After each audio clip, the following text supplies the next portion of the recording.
Chapter 31-32. Translator, Exodus Tales Editor. Exodus Tales. Seeing light and peace, just as Yixian had guessed. The obscure energy that surged out from the headless corpse lamp in front of his chest was extracted from the body of the devil dragon sovereign, who had been refined into a little loach and attached to his ankle. Therefore, as soon as this energy entered Yixian's body, it was immediately attracted by the black gold dragon scale in his knowledge sea and automatically went to find it. By the time Yixian reacted, this energy had already drilled into the black gold dragon scale and merged with it. In the next instant, the system's familiar notification sounded in Yixian's mind once again. Ding! Congratulations to the host. The bloodline dragon scale has leveled up. Current level. Variant growth level. Ding! Congratulations to the host. You have obtained the demon dragon bloodline ability. Seeing light in peace. Current level. Beginner. As the system's notification sounded, the black gold dragon scale in Yixian's knowledge sea clearly shone brighter. The black gold light intertwined, faintly forming a mysterious rune pattern on the surface of the dragon scale, giving off a simple and complex aura. In addition, there were also some incomparably obscure runes that appeared in Yixian's mind, which he instantly comprehended. This was the Demon Dragon Supreme's strongest bloodline ability, seeing light in peace. Previously, the Demon Dragon Supreme had used this bloodline ability to imprison countless primordial creatures in the blink of an eye. Even the supreme existences of the primordial era had been affected to a certain extent. Yixian never thought that this strongest bloodline ability of the demon dragon would be forcibly extracted by the headless infant corpse from the demon dragon's body, although it might not be complete. After all, this energy demonic dragon was just an imitation of the immortal ancestral dragon pagoda. Although the demonic dragons and other primordial creatures it created could basically display their respective bloodline abilities, they definitely couldn't be the complete essence. Otherwise, wouldn't this immortal ancestral dragon pagoda be able to sweep through the primordial era? Even so, even though he had only obtained 10 or 20% of its essence, it was still impressive for Yixian. Unfortunately, the weakened version of the dark vision of darkness that he had obtained was only at the elementary level. The power that he could unleash would be even weaker. It would be unrealistic for him to unleash the power that the energy demonic dragon had previously displayed within a short period of time. He had to wait until Yixian's cultivation level increased before he could fully display it. At this point, Yixian finally obtained a bloodline ability after entering the immortal ancestral dragon pagoda. Originally, he also had this opportunity on the 3rd and 6th floors.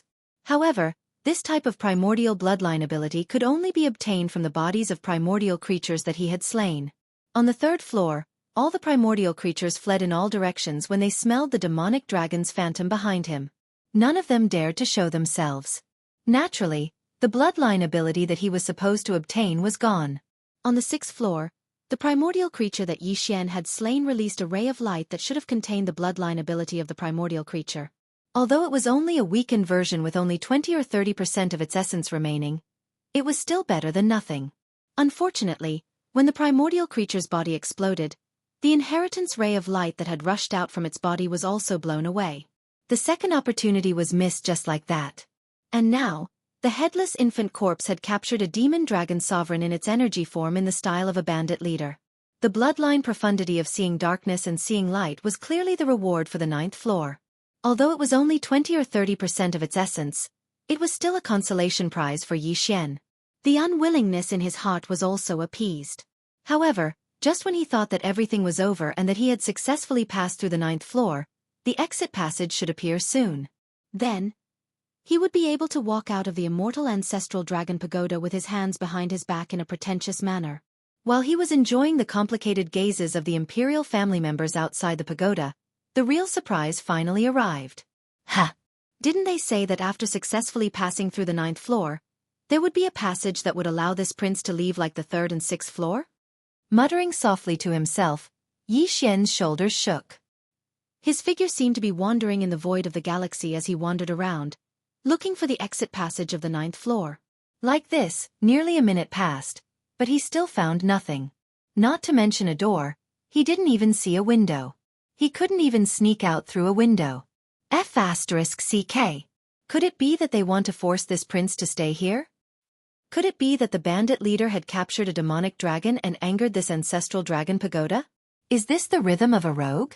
Muttering to himself, Yi Xian couldn't help but be moved. Needless to say, this possibility wasn't completely impossible. If that was the case, wouldn't he be completely trapped in the pagoda? Just as he was feeling depressed and thinking of a solution, he could only whisper a few words to the headless infant corpse and persuade it to release the demonic dragon sovereign. In Yi Xian's mind, the familiar notification of the devouring system suddenly rang out. Ding! Congratulations to the host for passing the ultimate trial of the desolate ancient pagoda. Ding! Congratulations to the host for obtaining the qualification to accept the desolate ancient pagoda. Do you want to accept it immediately? Ding!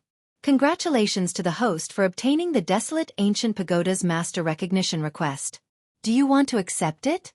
Hint: once accepted, there is a probability that you will obtain the energy of the desolate ancient pagoda in one go and increase your cultivation level. Hearing this, Yi Xian was dumbfounded on the spot. His mouth was wide open and his face was full of shock as if he had just been struck by lightning. It turned out that the true name of this immortal ancestral dragon pagoda was actually the desolate ancient pagoda. This name was even more fitting. After all, the pagoda recorded the bloodline ability inheritance of all the desolate ancient creatures. Although only 20 to 30% of their essence was recorded, it was like an encyclopedia of bloodline ability, a dazzling array. From this point of view, it was indeed a pagoda of bloodline ability inheritance of the desolate ancient creatures, and not a private property of the immortal royal family. Since this was the case, Yi Xian didn't have any psychological pressure to accept it. At the very least, this pagoda had been in the hands of the immortal royal family for who knows how many tens of thousands of years. It was their own fault for not being able to pass the 9th level and obtain the qualifications to accept the pagoda as its master. Who could they blame? Occupying a latrine but not taking a shit, that was a huge waste of resources. Following this, Yi Xian remembered the last notification of the system. Once accepted, there was a probability that he would obtain the energy of the pagoda. This was a great thing. He had just risen 9 minor levels. Could it be that he was going to continue rising? Chapter 31-33. Translator, Endless Fantasy Translation Editor. Endless Fantasy Translation. Climbing the stairs is so tiring. Ding! Congratulations to the host for successfully recognizing him as the owner. Ding! Congratulations to the host for regurgitating the energy of the desolate ancient inheritance tower. Ding!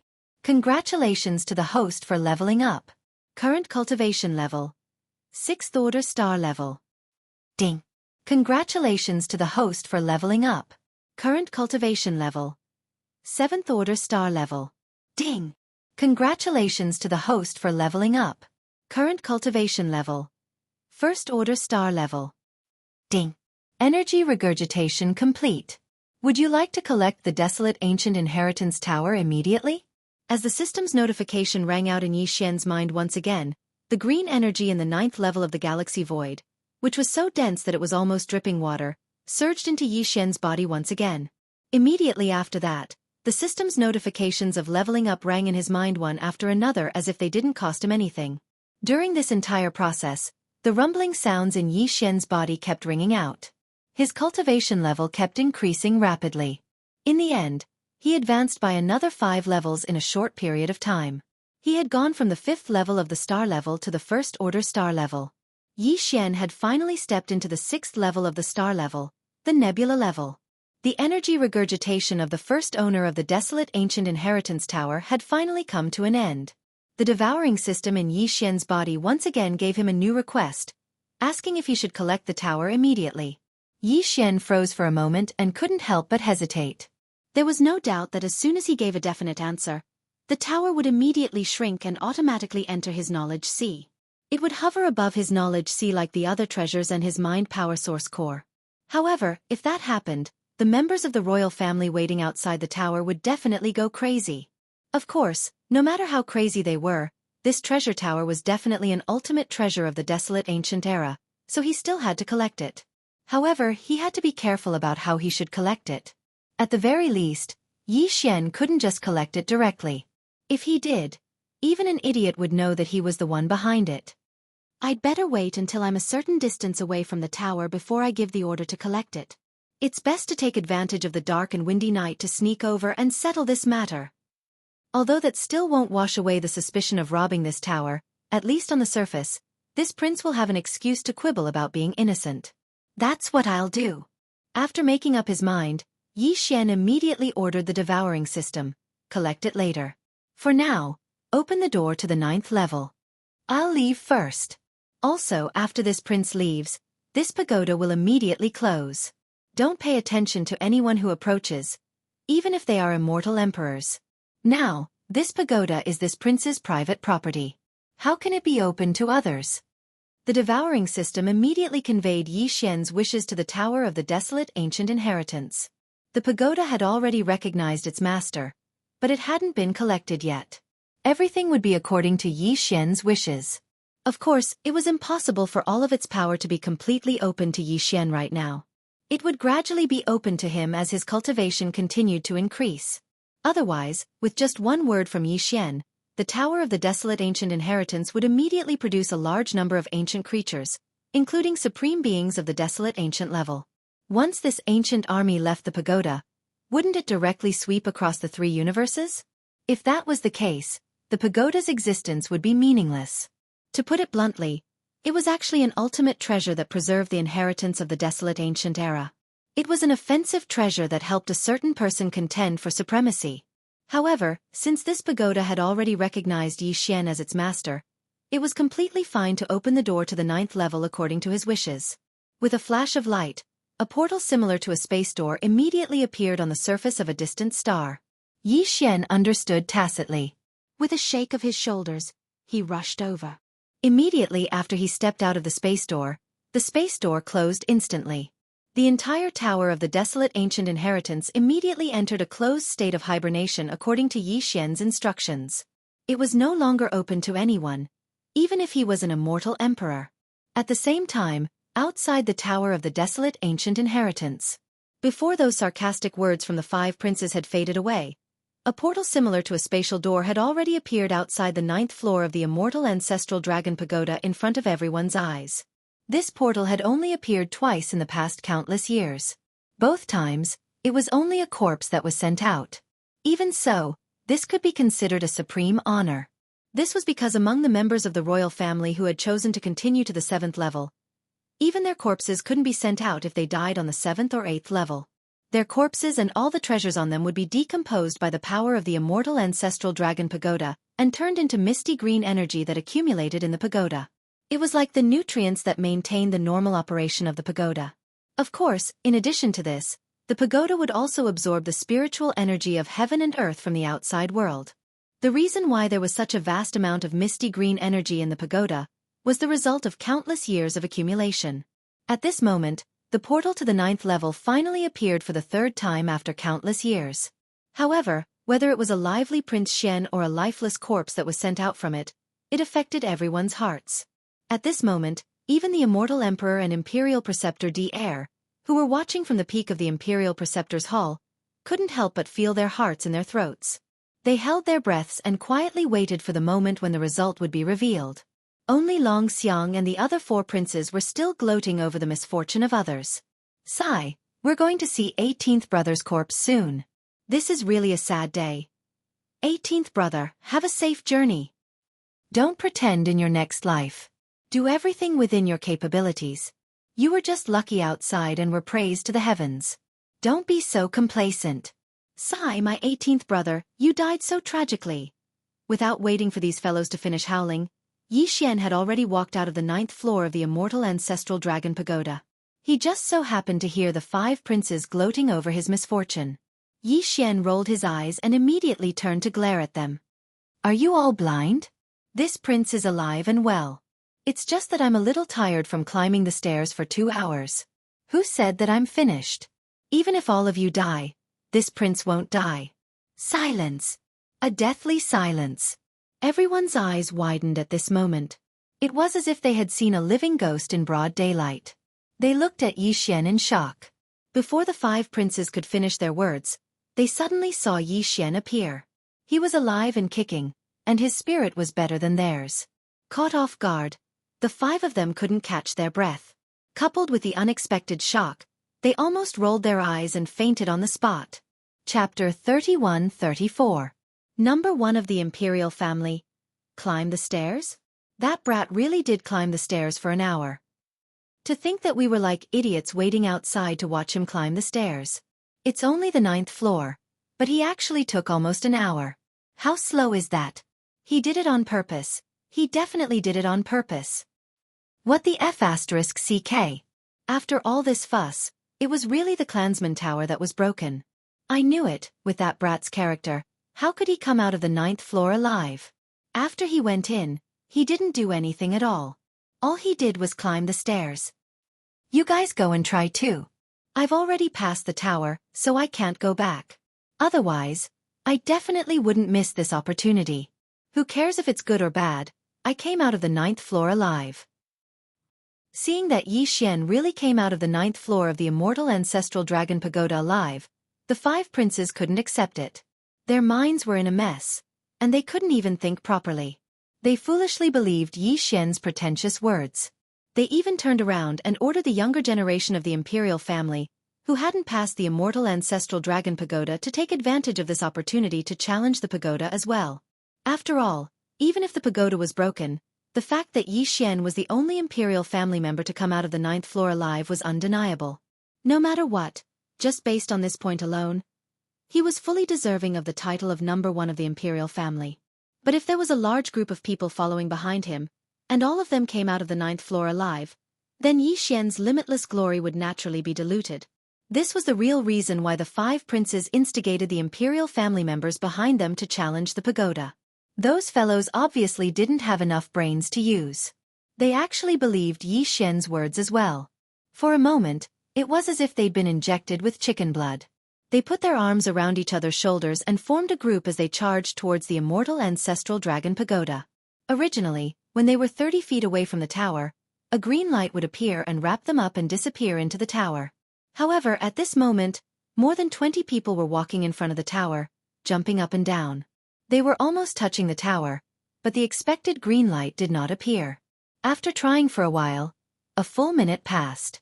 Xianxia had already descended from the 9th floor. At this moment, he was chatting with Naples, the purplish warbler, Xianxia, and the others with a smile. However, the green light still hadn't appeared. What's the situation? Why can't I go in? It's over. It's over. This brat is really a scourge. Our immortal ancestral dragon pagoda has been ruined by him. This brat is lying. How could he break the tower by climbing the stairs? I don't know what he's been doing in there, but after reaping the benefits, he actually completely cut off the other clansmen's escape route. He's so bad. This matter isn't over yet. We must investigate this matter. This pagoda is the foundation of our immortal imperial clan, yet now it was destroyed by the hands of 18th Elder. This cannot be tolerated. At this time, the 5 princes all reacted. When they realized that they had actually believed Xianxia's words about climbing the stairs, their faces immediately flushed red with shame and anger. They kept insisting that the immortal ancestral dragon pagoda was damaged because of Xianxia, and that it couldn't be used now. All the blame was placed on Xianxia. However, no one paid attention to these words. Throughout history, this was the first time in the entire immortal imperial clan that someone had successfully passed through the 9th floor of the immortal ancestral dragon pagoda and walked out alive. Under such circumstances, it was understandable that the immortal ancestral dragon pagoda had some kind of unprecedented change. Although it seemed that the immortal ancestral dragon pagoda couldn't be used now, as long as the pagoda was still here, then everything wasn't a problem. They just needed to understand the situation of the last 3 floors from Xianxia. If there was a problem, then they could think of a way to solve it. Moreover, even if there was a change after successfully passing through the 9th floor, it could only be a good thing, not a bad thing. Therefore, the real higher-ups present didn't pay attention to the 5 princes' ill-intentioned clamor. The dozens of imperial clan elders' divine senses that had been circling around the pagoda also retreated one after another and returned to the elder pavilion. They weren't in a hurry. They just needed to find a time to summon Xianxia to understand the situation later. Even the immortal emperor and imperial preceptor d'Air, who were at the peak of the imperial preceptor hall in the distance, had disappeared at some point. Apart from the 5 princes, there were only a few imperial uncles and a few members of the imperial clan present. However, Xianxia didn't intend to pay attention to any of these guys. At this time, he was talking to Xianxia, Naples, and the purplish warbler. As for Gue Hai Yi Dao and the wretched mosquito butcher, they were standing obediently at the side. Although they didn't say anything, they couldn't suppress the joy on their faces. Even a fool could tell at a glance. Ha ha ha. Kid, you're now the #1 member of the Imperial clan in the entire Immortal Dynasty. Even the 2 freakish prodigies in history paled in comparison to you. I thought you'd come out from the 6th floor. I didn't expect you to have the guts to go to the 7th floor. What's even more unexpected is that you actually came out from the 9th floor so smoothly in such a short time. I almost believed you when you said you were climbing the stairs. I almost lost my brain. At this time, the prefect of the Imperial clan court Long Shishou had already patted Yi Xian's shoulder and raised his head to laugh. While he praised Yi Xian, he didn't forget to take the opportunity to belittle the 5 princes, who were gnashing their teeth at the side. These guys had schemed to use the Imperial clan court to deal with Yi Xian. Long Shishou couldn't pursue this matter because of his status, but that didn't mean he could pretend that it didn't happen. The 5 princes' faces that had just returned to normal immediately turned red after being ridiculed as they looked at each other angrily, but no one dared to say a word. They didn't dare to offend the prefect of the Imperial clan court. If they did, they would definitely be punished. Tell me, kid, how much did you get this time? You're the first person in history to come out of the 9th floor alive. If you say you didn't get great benefits, I won't believe it even if you beat me to death. Seeing that these guys were angry but didn't dare to say anything, and all of them were behaving quite honestly, Long Shishou was an elder after all. He didn't dwell on the previous matter and turned his attention back to Yi Xian. With a strong sense of curiosity, he directly asked him about his gains. It's nothing much. Apart from the 3 primordial bloodline abilities, I only rose 18 small ranks and 2 large realms. Chapter 31-35. Translator. Nyoibo Studio Editor. Nyoibo Studio Robber, Bandit, Bastard. The 5 princes almost spat out blood when they heard this. 3 types of primordial bloodline abilities. Plus, 2 large cultivation realms had been raised. They would have had to work hard for at least 100 years to obtain such benefits. Plus, they would have had to cultivate diligently every day for these 100 years. Even then, they might not have been able to reach such a level. Yet, Prince Xian had obtained such shocking benefits in less than an hour. Yet, he was still acting as if he was extremely reluctant and displeased. Comparing one to another was truly infuriating. What was even more infuriating was that this kid had actually said that his cultivation base had not even reached the star grade before this, and that he had only reached the nebula grade after advancing 2 large realms. Furthermore, the cultivation base he was displaying now was really at the nebula grade 1 nebula grade. He was clearly treating everyone like pigs. How infuriating! If one could pass the 9th level of the immortal ancestral dragon pagoda before reaching the star grade, countless people would have passed the 9th level in the history of the immortal royal family. Although one's innate talent was the key to passing the 9th level of the pagoda, one's strength was the foundation. Even if one's innate talent and potential were heaven-defying, one would never be able to pass the 9th level of the pagoda. This guy was clearly pretending to be innocent after getting such a good deal.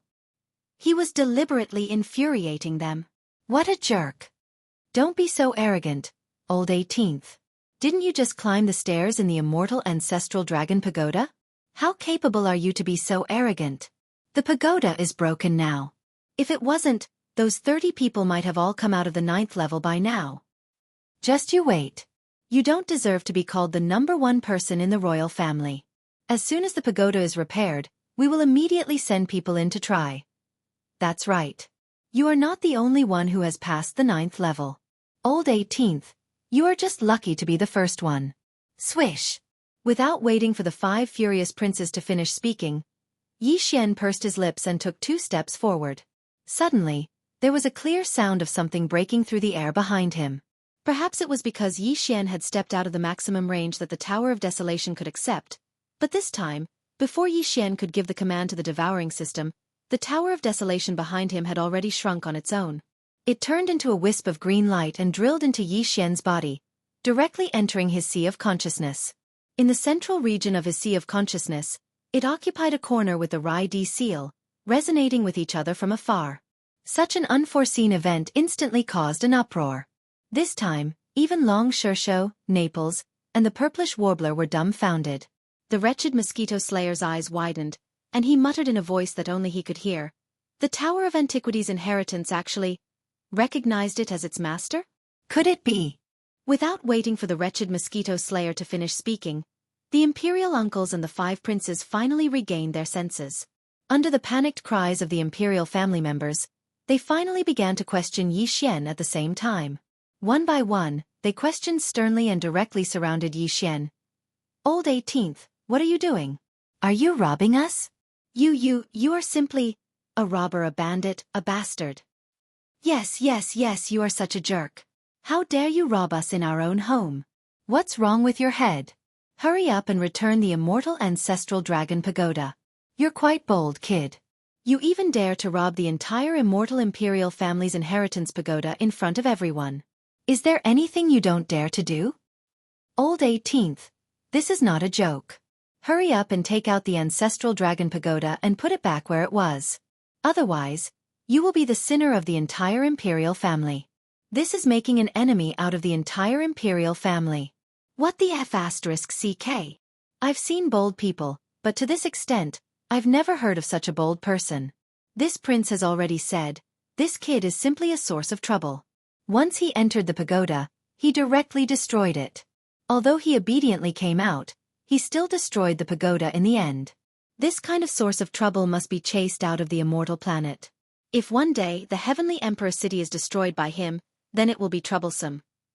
Don't say that, just based on the things he did, this is really not exaggeration. As these people spoke, although the other members of the imperial family did not dare to do anything, the 5 princes and the imperial uncles did not care. They immediately released their cultivation auras, especially the first imperial uncle Long Huai and another imperial uncle. The 2 of them were supreme existences of the 12th stage of the Void Realm. At this moment, their cultivation auras spread out, and their auras directly locked onto Xian. They looked like they could attack at any moment.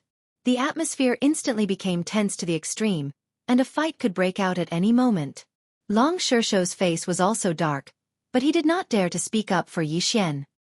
He turned to look at him and said in a low, muffled voice, "I say, you brat, aren't you a little too bold? You really dare to rob in front of everyone in your own courtyard? Even if you pass the 9th level and know the way to collect the pagoda, can't you secretly sneak back in the middle of the night and rob me? I'm still here. You're clearly making things difficult for me." These words almost made the 5 princes and the imperial uncles vomit blood on the spot. Xian also rolled his eyes when he heard this. He had truly experienced the virtues of the imperial clan court's magistrate this time. In the future, if anyone dared to say that the imperial clan court was strict, honest, and impartial in front of him, Xian would definitely fight with his life. Yes, your highness, we know that you were just messing around just now, but now that you've played around, shouldn't you? Black lines crawled out of Naples' forehead. He raised his hand to wipe them away, while weakly persuading from the side. Why don't we return the pagoda? Otherwise, today's matter really won't end well. Hearing this, Purplish Warbler could only nod her head vigorously, her eyes fixed on Xian. This time, she was also scared silly. In the past, she already thought that Xian's courage was big enough, but this time, Xian had successfully refreshed her impression of him. Only Uncle Kong stood outside the encirclement with a cold smile on his face. When the 5 princes and the imperial uncles rushed over to surround Xian, they didn't dare to include him. Looking at his nonchalant expression, it was obvious that he didn't take this matter to heart. However, from time to time, he would glance at Xian's back. Wisps of light would appear and disappear quickly. It was obvious that he was also thunderstruck. I say, aren't you guys being too unreasonable? Without waiting for Naples to finish speaking, Xian, who was also feeling a little helpless, pretended to be calm on the surface and rolled his eyes indifferently. Could it be that you guys didn't see what happened just now? This prince was about to turn around and leave, but this stupid pagoda flew into my body on its own. Now that I can't find it anywhere, what if it becomes a stone in my bladder and causes constipation? I don't care. You guys have to think of a way to get it out. What a piece of trash. Isn't this F***king harming me? Who did we offend? This is Chapter 31-36. Translator, Henyi Translations Editor. Henyi Translations summoned by the Dorm Elder Pavilion. Everyone looked at Xian as if they were looking at a monster. Including Naples and the Purplish Warbler, only Gue Hai Yi Dao and the wretched Mosquito Slayer remained calm as if nothing had happened. Even Uncle Kong was visibly uneasy. He frowned slightly and seemed to be muttering something to himself. Yi Xian was still so talkative at a time like this when such a serious matter had happened. His mental fortitude was indeed a little unbearable. "Hey, why are you all looking at me like that? You're making it seem like I'm lying to you. You really can't find it. If you don't believe me, you can search for it yourselves." Yi Xian's sea of consciousness was shielded by spiritual power, so he wasn't afraid of human cultivators searching at all. Therefore, he was completely confident in this matter. It just so happened that they were still present. Letting them search his sea of consciousness would also remove suspicion on him. At least on the surface, it would give him more confidence and an excuse to justify himself. "I've already let you search, but you can't find anything. Who can you blame?" Seeing that he was serious and didn't seem to be joking, Long Shursho, the prefect of the court of Imperial Clan, immediately had an odd expression on his face. He probed Yi Xian. "Stinky brat, you aren't joking?" It was a great taboo to allow other people's cultivation power to enter one's body and search wantonly. If they entered one's sea of consciousness and caused a ruckus, it would be a big deal. If he had a crushing advantage in terms of strength, that would be the rhythm of his soul being destroyed in an instant. However, Yi Xian didn't care about this concern at all. He was certain that these guys wouldn't be able to enter his sea of consciousness even if they used all their strength. Since that was the case, he might as well be generous and let them search as much as they wanted. The more people he tested, the better it would be for Yi Xian. There would be plenty to talk about later. Seeing that he was so confident, the 5 princes and the imperial uncles were also very suspicious. However, they couldn't let go of such a good opportunity in front of them. If they really found the immortal ancestral dragon pagoda in Yi Xian's body, his previous words would be pure sophistry. Once this matter was reported to the Dorm Elder Pavilion, even with Prince Xian's current reputation, he would have to suffer a lot. Therefore, as soon as Yi Xian finished speaking, the imperial uncles immediately revealed expressions of interest. The 5 princes were a little self-aware. They knew that with their own cultivation, they were probably inferior to Yi Xian. They probably wouldn't be able to find anything even if they investigated, so they didn't say a word. Long Shursho glanced at the imperial uncles and then glanced at Yi Xian meaningfully. Seeing that he didn't seem to be joking, he could only shake his head helplessly and smile bitterly. "Forget it. You're bold enough to do this, but what else do I not dare to do? But don't worry, I'll tell you this. This is the most dangerous thing. If someone dares to take advantage of this opportunity to make a move on you, I'll kill him on the spot even if I have to give up my position as the magistrate of the Imperial Clan Court." These words were clearly directed at Long Huai and the other 4 imperial uncles. Among the members of the imperial family present, Long Shursho was the strongest in terms of both status and strength in the imperial family. When he said these words in front of everyone, it had a certain degree of deterrence. However, he didn't leave the slightest bit of face for the imperial uncles. The imperial uncles looked at each other. Their faces were frighteningly gloomy, but no one said anything. At this time, it was unwise to go against Long Shursho on this matter. Although I've always been fair and impartial, this matter has already been widely discussed. Just as Long Shursho opened his mouth, Yi Xian rolled his eyes. His face unrestrainedly displayed an expression of disbelief even if this prince was beaten to death. Long Shursho almost choked and glared at him fiercely. Then, he cleared his throat and continued. "But this is no small matter. So, I suggest that I and one of the imperial uncles, I'll call it Long Huai. The 2 of us just need to use our divine senses to search for old 18. After all, this is not a joke. If something goes wrong, I'll be suspicious and kidnap someone to serve in the imperial clan court. That won't be good." The group of imperial uncles looked at each other, and in the end, they all nodded. When it came to cultivation, Long Huai was the strongest among the imperial uncles. Although they were in a competitive relationship, the other imperial uncles still believed in Long Huai when it came to Prince Xian and Old 18. Unless he was stupid, he wouldn't side with Old 18 in this matter. The matter was settled, and none of the members of the imperial family present had any objections. Immediately after, in front of all the members of the royal family, Long Shursho was the first to arrive. He raised his hand and pressed it on Yi Xian's back.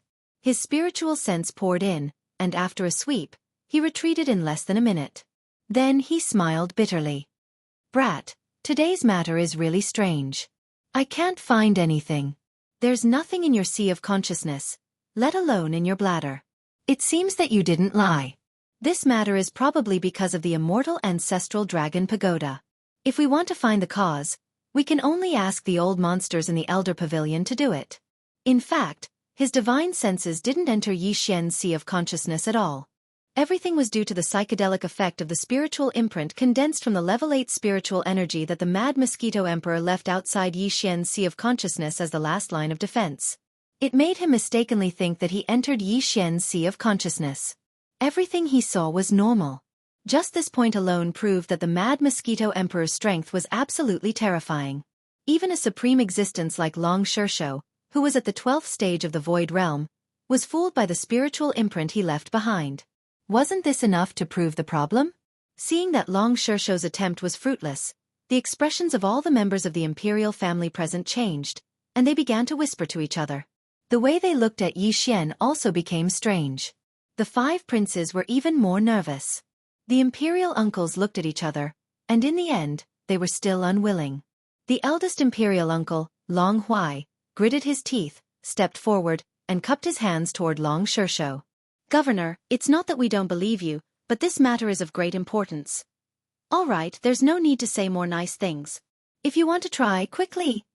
Long Shursho waved his hand and rudely interrupted Long Huai's words. The latter snorted coldly and also raised his hand to touch Yixian's back, and immediately poured his divine senses into it. The result was obvious. His strength was slightly inferior to Long Shursho's, and the latter couldn't find any clues, so it was even more impossible for him to do so. This time, after a full minute and a half, Long Huai withdrew his right hand with a face full of unwillingness. Just as he was about to say something, an incomparably dignified voice suddenly came from the direction of the Elder Pavilion in the distance. It resounded throughout the entire inner city of the immortal imperial city. The elders of the Elder Pavilion summon Old 18. Come quickly, without delay. Chapter 31-37. Translator, Nyoibo Studio Editor. Nyoibo Studio Imperial Tyrannosaurus Rex. All the imperial elders in the residential Elder Pavilion were well aware that Yixian wasn't the real Old 18. However, they weren't sure if Yixian was another imperial bloodline that the immortal emperor had left behind. After all, this was the immortal emperor's private matter. Even as elders in the clan, it wasn't appropriate for them to ask. As a result, the entire Elder Pavilion was divided into 2 factions when it came to the matter of Yixian. One faction believed that they had to investigate thoroughly to see how the immortal imperial bloodline in Yixian's body came about. After all, the fact that he had used Old 18's name was already very suspicious.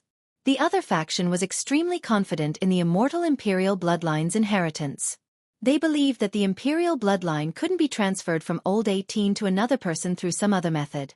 In other words, the elders in this faction believed that Yixian was the immortal emperor's child. As the ruler of the dynasty, who didn't have some romantic affairs when they were young while training and traveling outside. Perhaps even the immortal emperor himself couldn't tell when Yixian had left behind his child. Therefore, in order to protect Prince Xian's reputation, the elders in this faction decided not to pursue this matter. After all, Prince Xian's reputation in the 3 universes was a kind of wealth for the entire imperial family. It was really unwise to destroy it for their own people. Although the 2 factions of the Elder Pavilion had different opinions on this matter, the matter was still so big that it wasn't to the point of contention. Under normal circumstances, even if they really wanted to summon Yixian, it would most likely take a period of time. However, after he became the first clansman in the entire imperial family's history to clear the immortal ancestral dragon pagoda and walk out alive, the entire residential Elder Pavilion was shaken. The matter of summoning him was immediately put on the agenda. On this matter, the 2 factions surprisingly agreed to summon Old 18 as soon as possible. After all, even the old monsters in the dorm Elder Pavilion had not passed the 7th level. They also wanted to know what was beyond the 7th level, and how did Yixian manage to come out of the 9th level alive? In fact, the dozens of divine senses that had been circling around the immortal ancestral dragon pagoda began to discuss this matter as soon as they returned to the Elder Pavilion. Unfortunately, before they could finish their discussion, another major event occurred outside. Moreover, it was a truly world-shaking event. The disappearance of the immortal ancestral dragon pagoda right after he left shook the entire Elder Hall. Therefore, the summons, which could have been delayed for 1 or 2 days, came immediately at this moment. Although there were only a few dozen imperial elders in the Elder Pavilion, even the youngest among them were the uncles of the immortal emperor. The rest were even his ancestors. Moreover, in the immortal imperial family, it did not mean that one could enter the Elder Pavilion as long as one's seniority was high enough.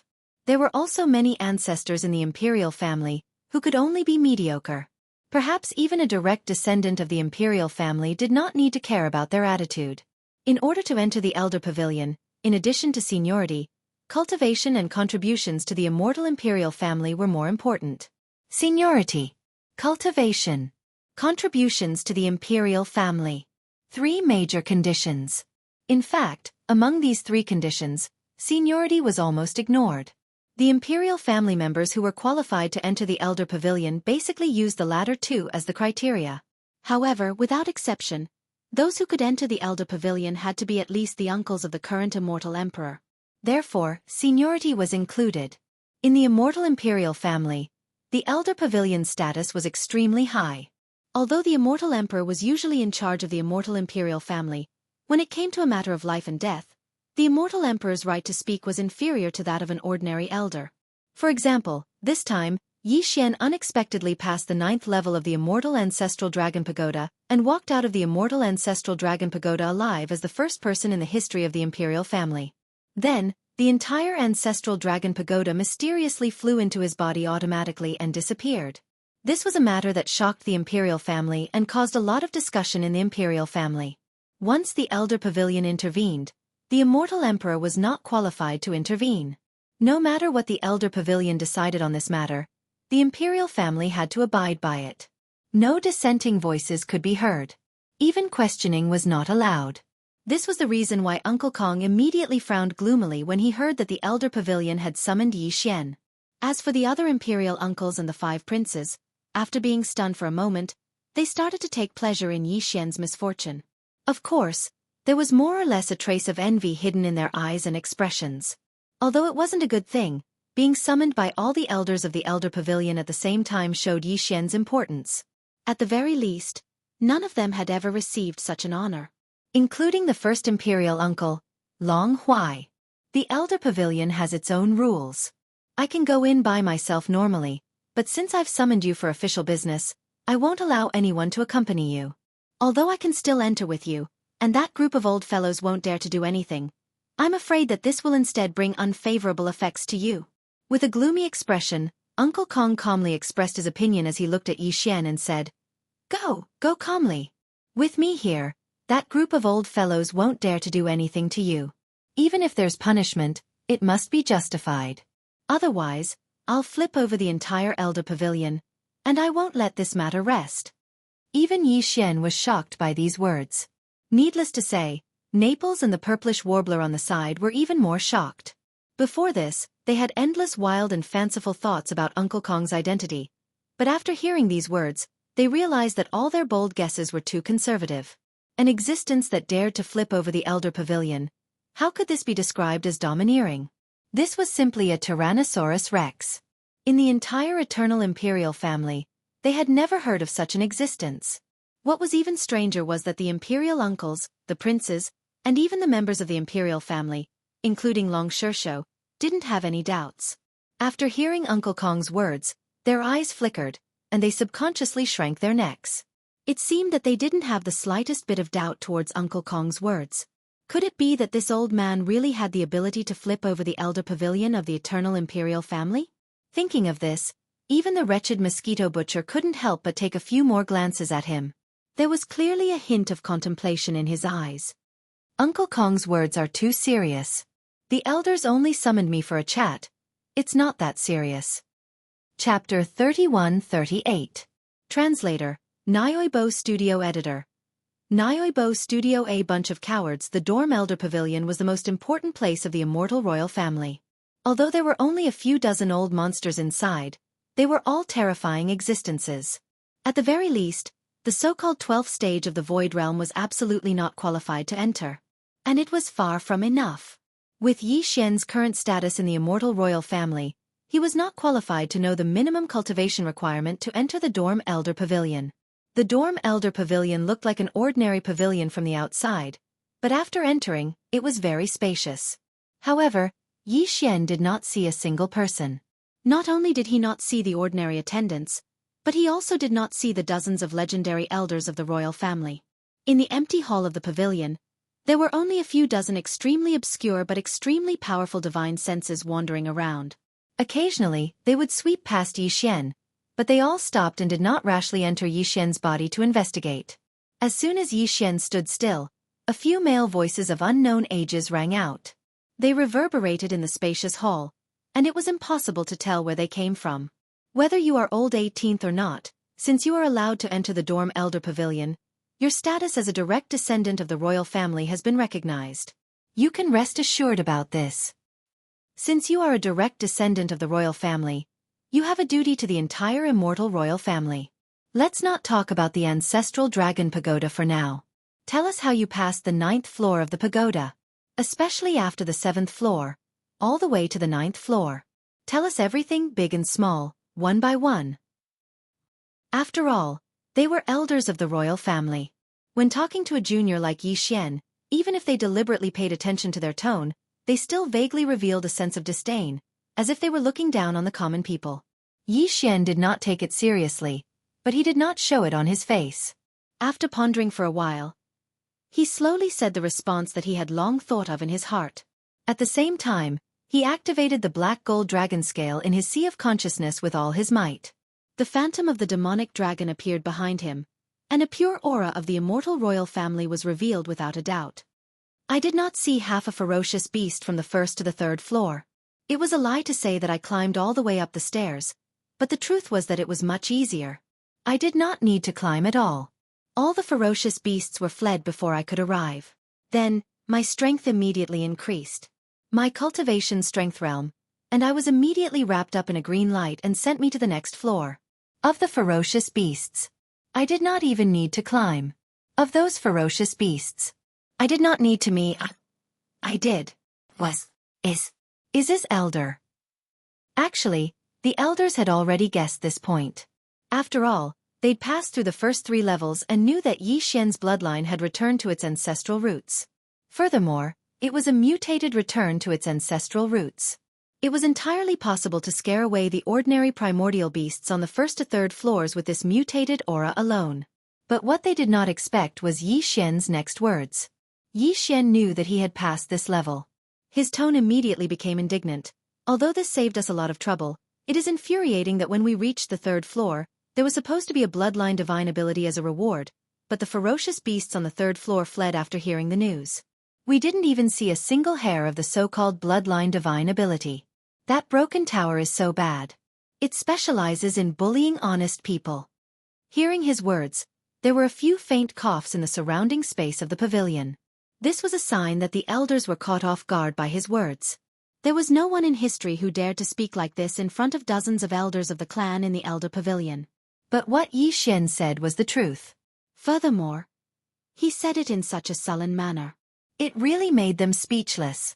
Seeing that he seemed to be indignant and wanted to continue talking about this matter, a strange voice finally came from a certain direction. Ahem, let's stop talking about the first 3 floors. We don't know the specific details. That's the ancestral dragon pagoda's business. Let's talk about the 4th to 6th floors. There is finally land on the 4th to 6th floors. The ferocious beasts on the 3rd floor have their feet firmly planted on the ground. At least they have some backbone. However, there is still a coward on the 4th floor who is strong on the outside but weak on the inside. When the demonic dragon phantom behind me roared, it ran away with its tail between its legs and whimpered. The 5th and 6th floors are slightly better, but they are also cowards. The ferocious beast on the 5th floor was not frightened by the demonic dragon phantom, but when I took out the arrow, it also ran away like a dog with its tail between its legs.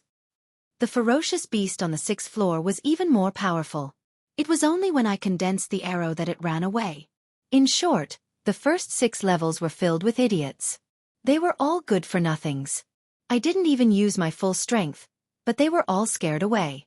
That's fine. The key is that the 6th level originally had a bloodline ability as a reward, but after they were scared away, it was ruined. Don't you think that's infuriating? I'm so pissed off. This time, Yi Xian's words were half true and half false. However, with his current Nebula Rank 1 cultivation, he could easily achieve this if he used the Fallen Sky Bow at full strength. Therefore, he was full of confidence. He opened his mouth without the slightest bit of pressure. When he spoke up to hear, the surroundings were deathly silent since a long time ago. Even the numerous divine senses that swept through the surroundings seemed to have frozen, and they revealed a stiff feeling. It was obvious that the dozens of elders who had yet to show themselves were all stunned by Yi Xian's words. All the primordial beasts and beings on the first 6 levels were called good-for-nothings by him. If that was the case, then what were the rest of them, who'd only made it through the 6th level and didn't dare to make it to the 7th? Although these words were infuriating, they could not find any fault with them. When Yi Xian passed the first 6 floors, he did not stop at all. It was almost like he was climbing a flight of stairs. It was obvious that he had not experienced any battles. Wasn't it just as he said? He had scared away those cowards? Bow. What kind of bow is that? How could it be so powerful? Just the arrow alone can scare away the primordial beings on the 6th floor? After a moment of silence, one of the elders finally spoke up and asked the key question. Yi Xian originally didn't plan to hide this point. He had to reveal some sort of powerful foundation that didn't belong to an existence at his level. Compared to exposing the headless infant corpse and the Thunder Origin Pearl, he would rather expose the heaven-falling bow. Anyway, the Weeping Soul Bloodhorn was already exposed. Adding the Fallen Sky Bow was not a big deal. At the very least, this was not his true trump card. Actually, it's not a treasure bow, but a kind of divine ability. I accidentally inherited it when I was wandering in the demon domain. That's it. It's a bit powerful, but it's just that it takes a layer of skin off after each use. Chapter 31-39. Translator. Endless Fantasy Translation Editor. Endless Fantasy Translation. What a hoodlum. As soon as the Fallen Sky Bow appeared, exclamations came from all around. What? A Desolate Era ability? And to be able to display such power as a Nebula Realm cultivator. Could it be a Supreme Desolate Era bloodline ability? It's even stronger than the Bloodhorn he used to kill Long Kuei. It's at least a Desolate Era bloodline inheritance. What did this kid go through? Did he rob a Desolate Era inheritance secret realm? Such power is enough to scare away the Desolate Era beasts on the 6th floor. This is really... ha ha ha. Interesting. I'm afraid this kid is the only one in the history of the Imperials who can pass through the 6th floor like this. What I'm most concerned about is where this ability came from. Is there a Desolate Era inheritance secret realm in the Demon Dweller Galaxy? As the shocked voices came out, Yi Xian sneered inwardly. He spread his hands and said innocently, the Bloodhorn and the Fallen Sky Bow were both obtained from the Demon Dweller Galaxy's sacred ground, the Demon Dweller Galaxy's forbidden ground. When I was in the Demon Dweller Galaxy, I participated in the Black Mosquito Tribe's new Holy Sun selection. I entered with 9 other people and obtained some good fortune. These 2 abilities are what I obtained. The Bloodhorn seems to have come from a giant blood ape with a single horn, and the Fallen Sky Bow seems to have been passed down by some ugly ghost called the Desolate Ancient Xianxia. The Demon Dweller Galaxy's environment is very similar to the 4th to 6th floors. At least the aura is the same. It's simple and ancient. The corpses of the Desolate Era creatures I saw in the tower were all there. Oh, right. When I was on the 9th floor, I saw a giant heaven's eye in the Desolate Era. When I came out of the Demon Dweller Galaxy's forbidden ground, one of the giant corpses seemed to have come back to life. Anyway, the scene was like a heavenly tribulation. There was also a heaven's eye that appeared. It blasted countless black lightning bolts and killed a large number of ferocious beasts. Even the Desolate Era beast that came back to life was killed. Hearing these secrets, gasps could be clearly heard coming from the surrounding space in the distance. After a long silence, some sighs could be heard again. The Demon Dweller Galaxy's Desolate Era cage. Even that person. His eye of the heavenly Tao can be seen in its full power. It seems that the legend about the Demon Dweller. The Demon Dweller Galaxy is indeed. Sigh, this kid's luck is shocking. As a human, he can actually enter the forbidden land of the demon dwellers. This matter is really troublesome. If it wasn't for his realm, there wouldn't be any other explanation for this. This old man simply can't believe it. What? You brat, how did you manage to fool the devil dwellers for such a long time? Yi Xian was, Yi Xian? Xian Yi Xian Yi Xian. At this moment, the surrounding spiritual senses clearly tensed up as they faintly locked onto Yi Xian's aura once again. It was obvious that if he couldn't give a satisfactory answer, he would be suspected of being a spy for the devil cultivators. Yi Xian cursed in his heart, but his face didn't reveal the slightest bit of it. He indifferently took out a demon cultivator's brain core and secretly gave the devouring system an order to extract the energy from the magic core. Then, he held the demon cultivator's brain core in his hand and displayed it in front of everyone. Hey, this is the demon core, also known as the spirit source core. After all the demon dwellers are killed and their brains are cut open, you will find it inside. I accidentally killed a few demon dweller scouts in the graveyard galaxy and cut open their brains to get this thing. I also found that there seemed to be energy inside, so I wondered if I could absorb it like the star source core. After some fiddling, I finally succeeded. I didn't expect that after absorbing those few, something the size of a sesame seed would grow in my brain.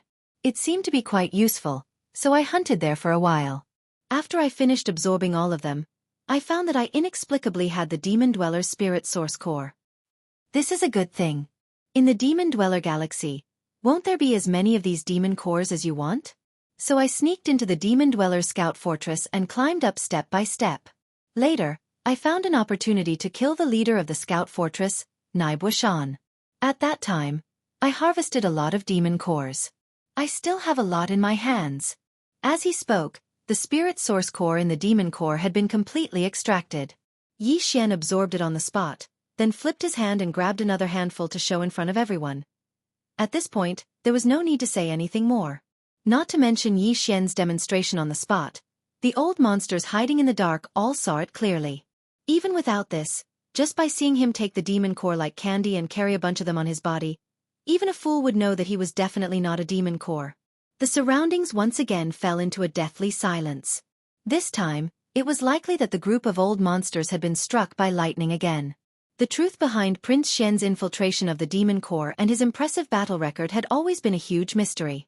Now that the mystery was solved in front of them, they didn't expect it to be so simple. The old monsters all had a feeling of not knowing whether to laugh or cry. With this feeling, sighs of speechlessness could be heard from all around. Soon after, an old monster spoke again. All right, we figured out those things. Now, let's talk about the main point. What are the scenes on the 7th to 9th levels of the ancestral dragon pagoda? Since the heavenly Dao giant eye on the 9th level has appeared, with your strength, how did you pass it? Also, where did the ancestral dragon pagoda go? Don't say that it has nothing to do with you. This matter can't be hidden from us. It would have been better if you didn't mention this. Now that you mention it, I'm filled with anger. That broken pagoda is just a bunch of hooligans. It's blaming me. Yi Xian's face was full of anger. He continued, from the 7th level onwards, it's a void of stars. At the beginning it was fine. There was only one ferocious beast, which I killed with a bloodhorn. There were 2 beasts on the 8th level. They were fighting. I tricked one of them, and with the heaven-falling bow's sneak attack, I killed the other one. The 3rd level was troublesome. Countless ferocious beasts filled the starry sky as far as the eye could see. There were also some existences with extremely powerful auras. It was like a group of bosses bringing their underlings to fight. After passing this level with great difficulty, someone actually spoke in my head. It said something about passing the 9th level and meeting the requirements of the desolate ancient inheritance pagoda. Should I accept it immediately?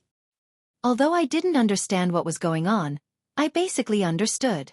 That desolate ancient inheritance pagoda should be the immortal ancestral dragon pagoda with a different name. But the problem was that I didn't dare to accept it. If I did, wouldn't you guys fight me to the death? I didn't expect that when I finally came out and was ready to leave, the voice in my head suddenly said something about successfully recognizing me as its master. Then that stupid brain flew into my body with a whoosh. I couldn't find it for a long time. I don't know if it hid in my bladder. It would be troublesome if it turned into a stone. Chapter 3140. Translator, Audiobook Studio Editor. Audiobook Studio opportunistic person. Yi Xian's words caused the huge Dorm Elder Pavilion to fall into a dead silence once again. The immortal ancestral dragon pagoda was just a name to outsiders.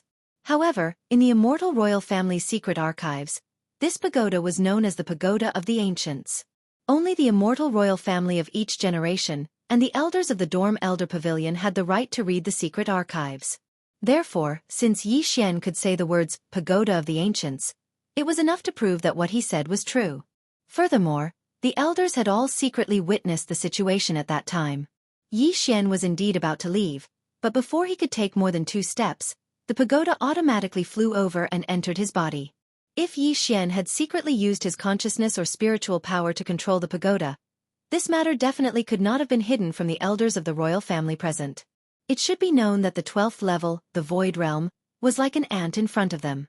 Yi Xian, an existence that was even less than an ant, really did not have the right to play such a small trick in front of them. This was where Yi Xian's shrewdness lay. From beginning to end, everything he said was a mixture of truth and falsehood. However, this group of elders had never been to the 7th level, and Yi Xian avoided certain key points. He used insignificant facts that these elders were certain of without a doubt to skirt the boundaries and cover up the truth that they had no way of knowing. In this way, everything that Yi Xian said was really flawless. There was not the slightest flaw to be found. However, the elders were still unwilling to accept this. They believed that the pagoda of the ancients had indeed voluntarily accepted Yi Xian as its master and entered his body. However, they suspected that he had other opportunities and gains in the pagoda. At the very least, Yi Xian did not clearly explain how he had successfully passed through the 9th level. As the 9th level was the final level of the pagoda of the ancients, if there was any great opportunity in the pagoda that they had yet to discover, it was most likely to exist on the 9th level. Thus, after another period of silence, one of the elders finally spoke up. The 7th floor. With the power of that bloody horn of yours, it's not impossible for you to sneak past it. As for the 8th level, according to what you said, there's nothing wrong with it. It's barely plausible.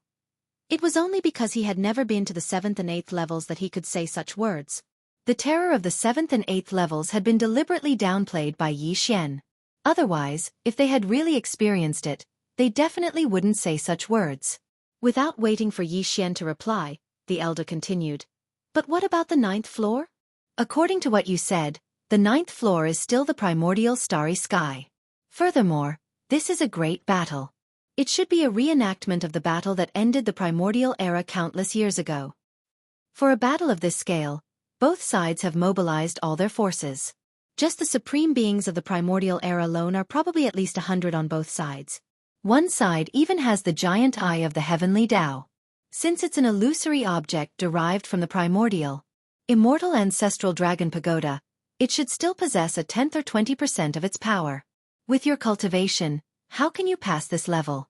This question was extremely fatal.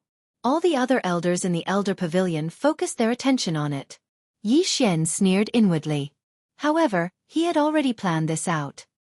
He did not appear to be in a hurry as he pursed his lips and began to explain. This level is indeed very difficult. The 2 heavens prides in the history of the imperial family were stopped at this level. With my abilities, I definitely wouldn't be able to pass this level smoothly. But coincidentally, I have my own people in here. As the saying goes, there's an inside man. Otherwise, I'm afraid that this time, it would be a corpse that came out. Hearing this, the Elder Pavilion was in an uproar. Inside man? Our own people? What's going on? You're getting more and more ridiculous. This is utter nonsense. No.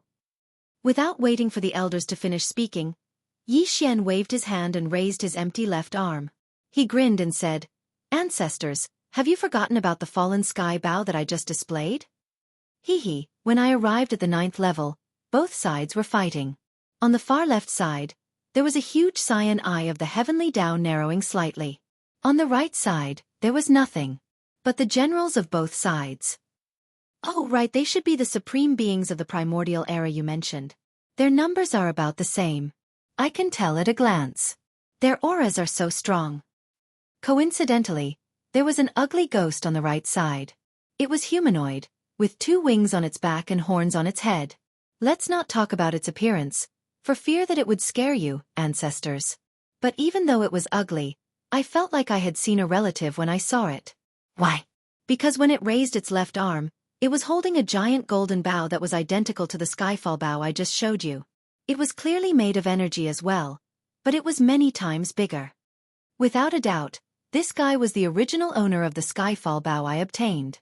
It was most likely that primordial Xianxia or whatever. Don't be fooled by its ugly appearance, it was the general of the right side. No, the supreme being of the primordial era. It had a giant golden dragon standing side by side with it. As soon as I appeared, that ugly bastard was raising his arm and pointing at the azure heaven's eye at the back of the left side of the camp. My sudden appearance was like a drop of vinegar in a hot pot, and my peerless and coquettish aura was simply like a firefly in the dark night. All right, let's get down to business. Anyway, at that moment, all the people on both sides glared at me.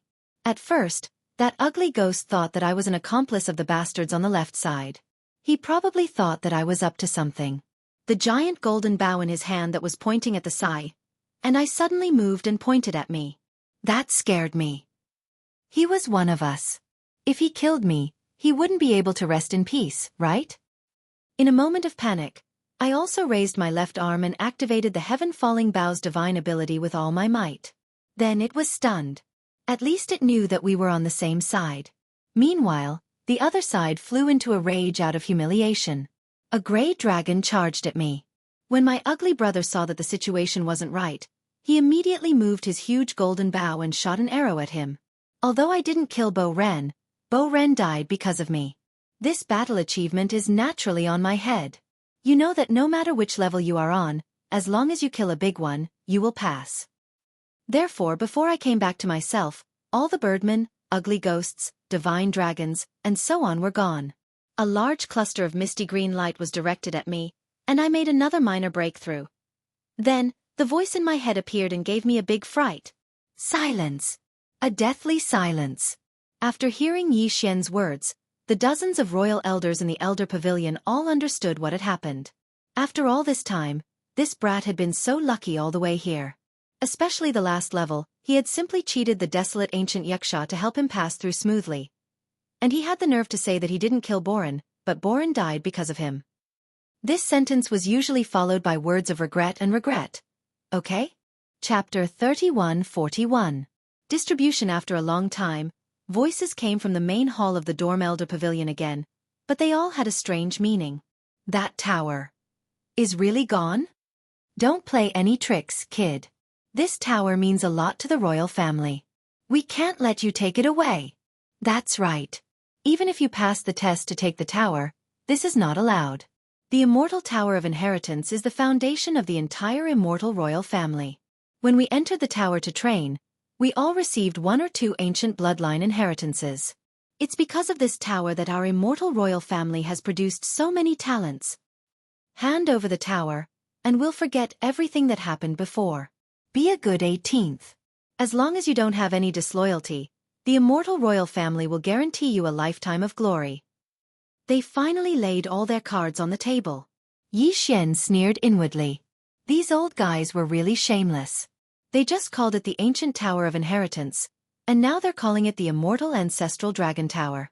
They clearly know that this tower has nothing to do with the immortal royal family, and even Yi Xian knows about this, but they still have the nerve to say such things. This bunch of old fogies, the speed at which they turned hostile was comparable to Hong Do and Lai Feng. I wonder if their facial muscles and nerves have been damaged. Oh right. Speaking of which, it seems that Hong Do Lai Feng hasn't been dealt with yet. Although Yi Xian wasn't a vengeful person, Yi Xian wasn't magnanimous enough to let go of someone who offended him in front of his face. When he had the chance, he would definitely deal with that guy. After a short pause, his thoughts quickly returned. He frowned and spread his hands. With a helpless expression he said, "In any case, I can't find where it is. After all, it's a primordial treasure. Maybe it has some ability to avoid detection. Do you think I want to take something like this? I'm not afraid of thieves stealing, but I'm afraid of thieves thinking about it. It's not like it's a bloodline inheritance. Others can't take it away, but I'm still worried about it." Although what he said was reasonable, he was not very particular about it. Without saying a word, he had described the group of imperial elders as thieves. There were clearly some cold snorts coming from all around. Finally, some of the old fellows could not hold it in anymore and were already angry. "Brat, you better know your place. Otherwise, this won't be over." "That's right. If you don't hand over the ancestral dragon pagoda, You will be a sinner of the imperial family. Although you won't be executed, you will still be punished. In this old man's opinion, he should be banished to the Death Star field. If he is not summoned, he will never be allowed to return. Humph. So what if you're famous in the three great cosmoses and famous in the Myriad Net Federation? The Death Star field doesn't even have heaven and earth spirit energy. If you go there, you won't even be able to travel at night. The more glorious it is, the more bitter your heart will be. I advise you to think twice. Don't make a mistake. Alright, since the soft approach didn't work, here comes the hard approach. At this moment, the anger in Yi Xian's heart was aroused. These old fellows were truly too shameless. However, he wasn't afraid. If they really dared to make a move, the headless infant corpse wouldn't just stand by and watch. Moreover, he still had a few Thunder Origin pearls. So what if these old fogies were all old monsters whose cultivation had far surpassed the Void Realm? Even if a single Thunder Origin bead couldn't kill one, it wouldn't be a problem for it to severely injure one. At that time, Yi Xian would only need to throw out 4 or 5 of them. After injuring a few, these old fellows might not dare to be so unyielding. Who knew how many of these seemingly unremarkable little sweets Yi Xian had in his hands? What if he casually grabbed a bunch of them? Wouldn't the entire Imperial family's elder pavilion of the immortal Imperial family be seriously injured? That would truly be piercing the heavens. It wouldn't be Yi Xian piercing the heavens, but them. As the foundation of the Imperial family, once the elder pavilion lost its deterrent power, there would definitely be a major change. When that time came, the consequences would be truly terrifying. These old fogies definitely wouldn't dare to gamble. In short, if they really fell out, Yi Xian wasn't afraid at all. If worse came to worst, he'd just kill his way out of the immortal imperial city and leave on his own, free and unfettered. This nuisance of Prince Xian's title was obtained at a cheap price anyway. It was fine if he didn't want it. There was nothing to feel bad about. Thinking of this, Yi Xian's tone suddenly became cold. Since you don't believe anything I say, then fine, you can search yourselves. In any case, you've already searched twice. Humph, you immortal imperial family should be familiar with this kind of thing. These words weren't polite at all, clearly expressing his strong dissatisfaction. No one was willing to have their body searched wantonly by someone else's divine sense. Previously, if he hadn't seen that Long Shusho had good intentions and wanted to help Yi Xian get out of the situation, Yi Xian probably wouldn't have agreed so easily. But now, although he'd taken the initiative to suggest this, Yi Xian's dissatisfaction was far greater than before. The group of imperial elders fell silent for a few moments. Then, a divine sense extended towards Yi Xian's body. Although there were dozens of elders present, this matter only needed one person to do it. There was no such thing as infighting and scheming in the elder pavilion. As this divine sense entered Yi Xian's body and began to search, after a fruitless sweep, it extended towards his sea of consciousness. At this moment, Yi Xian's heartstrings tightened. Yi Xian wasn't sure if the spiritual imprint condensed from the 8th level of the Mad Mosquito Emperor could block the divine sense of an imperial elder. No matter how strong the Mad Mosquito Emperor was, he'd only left behind a spiritual imprint, not his actual body. Sure enough, as the opponent's divine sense approached Yi Xian's sea of consciousness, the edge of Yi Xian's sea of consciousness burned. The spiritual imprint left behind by the Mad Mosquito Emperor seemed to be facing a great enemy. It looked like it couldn't resist. Just as Yi Xian was feeling nervous, the left side of his chest suddenly burned. Then, the divine sense that was approaching the edge of Yi Xian's sea of consciousness quickly retreated like a frightened rabbit. In the blink of an eye, it left Yi Xian's body. Somewhere in the Elder Pavilion, there was a faint groan. The headless infant corpse had made its move. Although it had only revealed its aura for a brief moment, it had still injured the elder slightly. The pagoda is indeed in this kid's body. However, it seems to be extremely resistant to my probing divine sense. It even briefly displayed its power as a warning. At this time, the elder who'd suffered a small loss spoke up. This kid doesn't have the ability to control all of this. It looks like the pagoda entering his body has nothing to do with him, but the pagoda is too important. We can't just leave it lying around. Send him to the Death Star field. There's nothing more to say. Seconded. Seconded. Following another elder's suggestion, all the other elders actually seconded it. This made Yi Xian very surprised. This bunch of old guys knew that the pagoda was in his body, yet they still dared to ask him to leave the immortal star? Chapter 3142.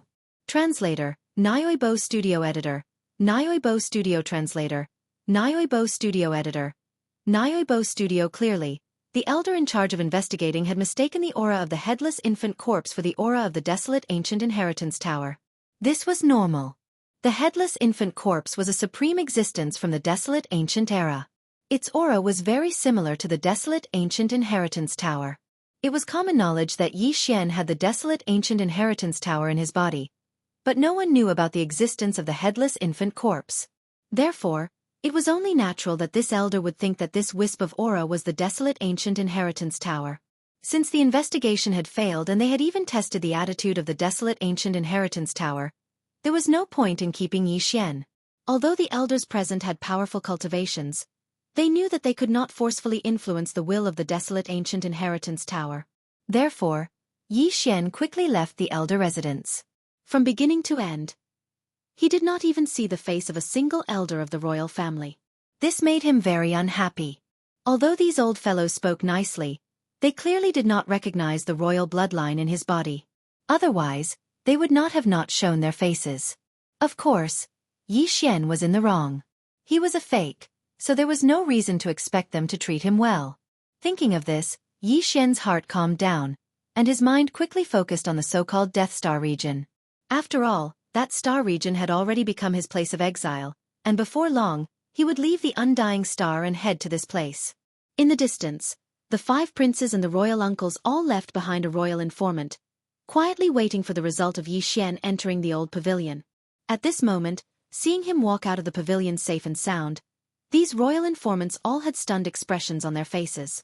They looked at each other and hurriedly left. Uncle Kong, Long Shersho, Naples, the purplish warbler, Gue Hai E Dao, and the wretched mosquito killer heaved a sigh of relief. They all came forward to welcome him. Xian did not stand on ceremony. He asked directly, "What is the Death Star field?"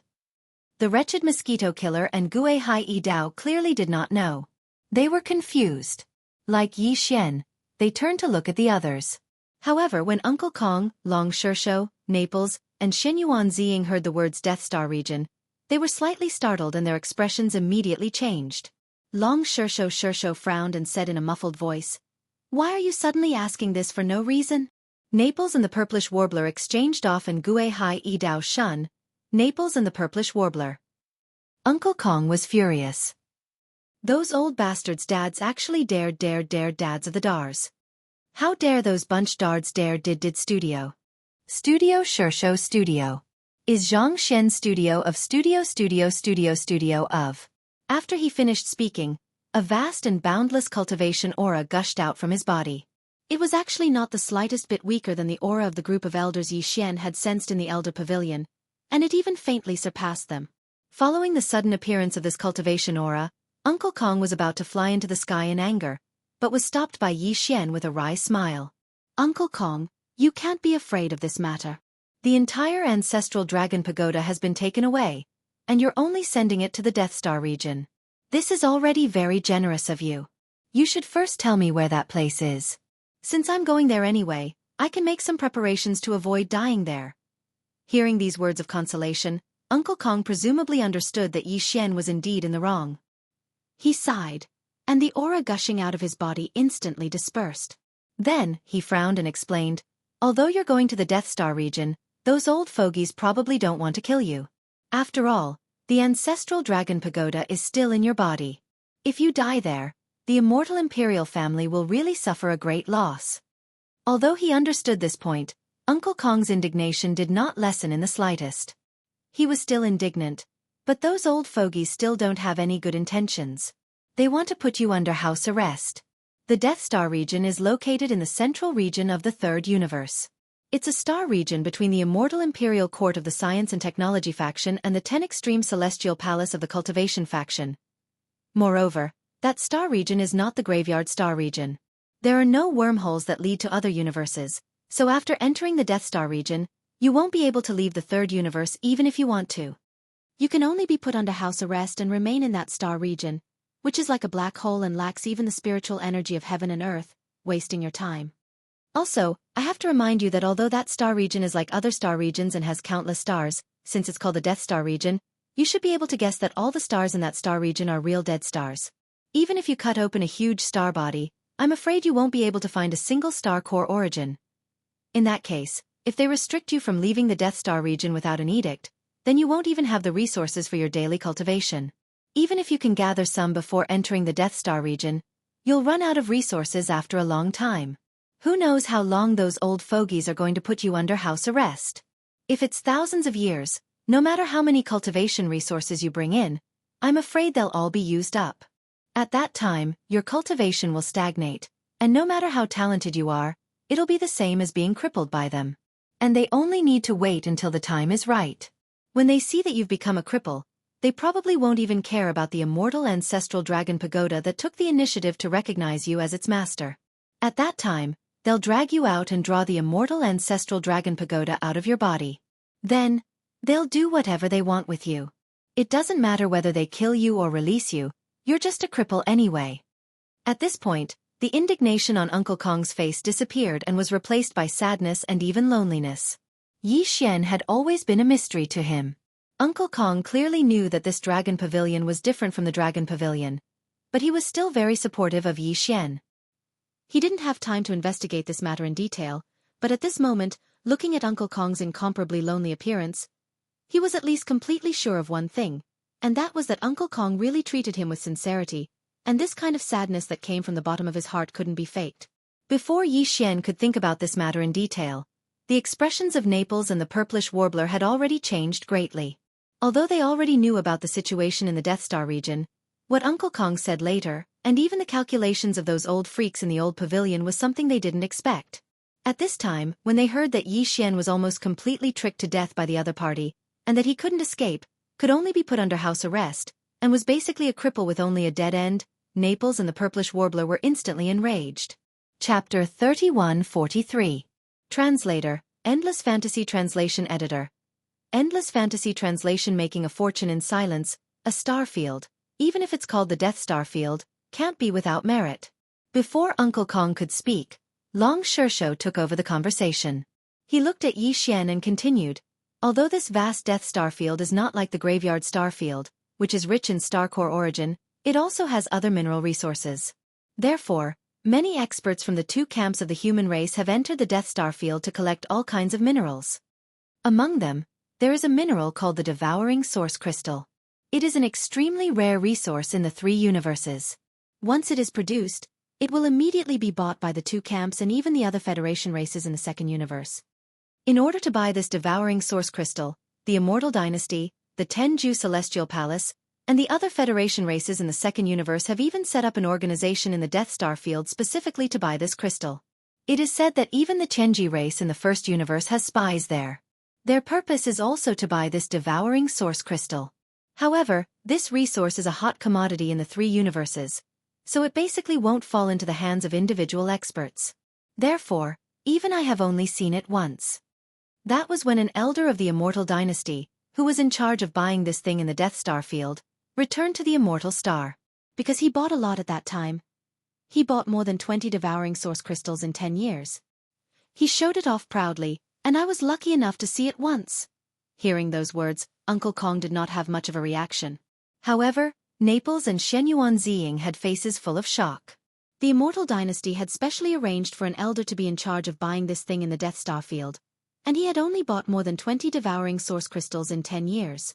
And he felt that it was a good harvest and proudly showed it off when he returned. What kind of treasure was this thing? Xian's eyelids twitched wildly. He swallowed, suppressed the excitement in his heart, and asked in a calm tone, "What is this Devouring Source Crystal? Is it that precious? What does it look like?" Long Shursho didn't think too much about it and casually described the Devouring Source Crystal. When Xian heard this, his eyelids twitched even more fiercely, but this time he didn't ask again. He was afraid that if he said too much, it wouldn't be good if someone saw through it. How was that a Devouring Source Crystal? It was clearly a Devouring Source Crystal. The reason why Xian returned to the Everlasting Dynasty under the identity of Prince Xian was that it would be very convenient for him to find the Devouring Origin. But now, before he could even make a move, the Devouring Origin actually had news. Moreover, it was a specific piece of news. This was simply a huge surprise. For Yi Xian, this was definitely the biggest gain he'd had since entering the starry sky, other than the headless corpse of an infant. Even the large number of multi-pupil thought crystals he had obtained from the corpse pool could not compare to this news.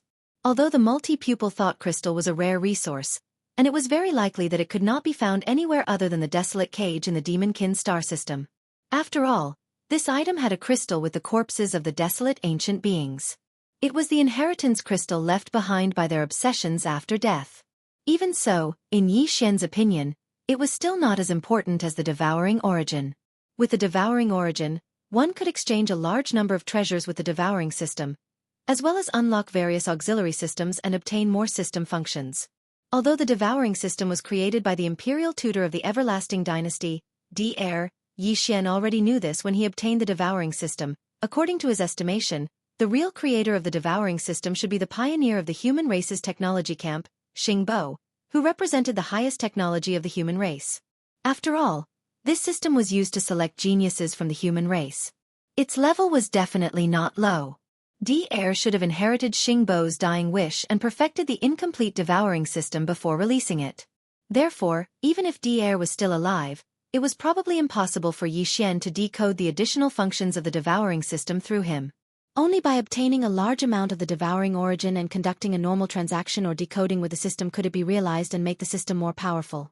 This was also the reason why Yi Xian had always been so concerned about the devouring origin.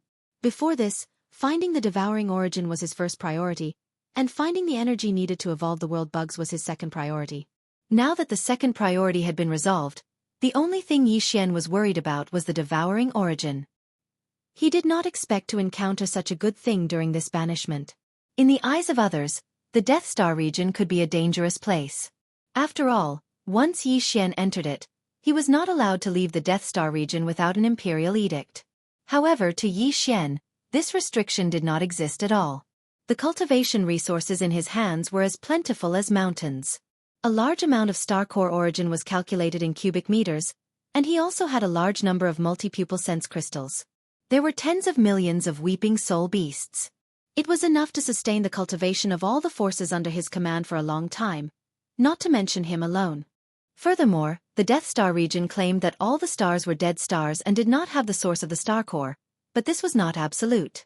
If it was anyone else, they might not even be able to try, but Yi Xian possessed the bloodline of the starry sky devouring beast, so he could smell the source of the star core with his nose. It was absolutely impossible for him to not be able to find the source of the star core from the Death Star region. Furthermore, even if he was banished, Yi Xian was a prince after all. Furthermore, he was not an ordinary prince. The immortal dynasty would definitely provide him with some resources. This was enough. In short, to Yi Xian, the Death Star region was not a dangerous place. In fact, it was a blessed land for him to silently make a fortune. At this moment, Yi Xian could not wait to grow wings and fly there immediately. At that time, it did not matter if they were from the technological faction or the cultivation faction. It did not matter if they were from the Federation of the Second Universe or the Tianji clan of the First Universe. In short, whoever dared to fight with him for the devouring origin would be destroyed without a second word. This prince has decided. I must go to the Death Star region. No one can stop me. I will fight anyone who tries to stop me. At this moment, Yi Xian's heart was filled with pride. As he spoke, he turned his head to look at Uncle Kong. He grinned and said with a bashful face, Uncle Kong, why don't you help me go through the back door and urge those old things from the Elder Pavilion to hurry them up and send out the edict immediately? I really can't wait to die. The Death Star region is a good place. These words shocked everyone. This time, even Uncle Kong and the wretched mosquito butcher had their mouths wide open. Chapter 3144. Translator, Endless Fantasy Translation Editor. Endless Fantasy Translation. The victorious army Prince Xian had lost the entire immortal ancestral dragon pagoda. The imperial resident elder was furious and banished him to the Death Star field. Without an edict, he could never return to the dynasty. When the news spread, the entire dynasty was in an uproar. Countless fans of the prince were dumbfounded and stunned. Although many of the prince's fans were angry, when they figured out what the immortal ancestral dragon pagoda was, they all shut up and could only sigh. As for the princes and uncles in the dynasty, They were all overjoyed when they heard the news. Without an edict, he could never return to the dynasty. This was basically an eternal banishment. Since he was banished, how could he be qualified to compete with them for the imperial power? Prince Xian's threat was finally eliminated. Originally, they were worried that Yi Xian would use Uncle Kong's power to move around the dynasty, and even force the imperial resident elder to change the edict. It was possible that he could tactfully change the punishment. Uncle Kong had the ability to do this, and he would do such a thing. He was a sentimental person. Otherwise, as a dignified person, he wouldn't have been cooped up in the 18th prince's residence and become an old servant. However, after asking around, they threw this last bit of worry out of the window. Uncle Kong was moving around the dynasty, but he wasn't interceding for the 18th prince. Instead, he was running resources for him. He wanted to get as many warships and cultivation resources as possible from the dynasty. This was the attitude of someone who had accepted their fate. When they received this news, the princes and uncles were as if there was a grudge between them. They didn't care about some resources. Even if the 18th prince made a name for himself in the Death Star field, they wouldn't care as long as he didn't come to the immortal planet to compete with them for the imperial power. As for the imperial resident elder's banishment edict, it was basically unchangeable.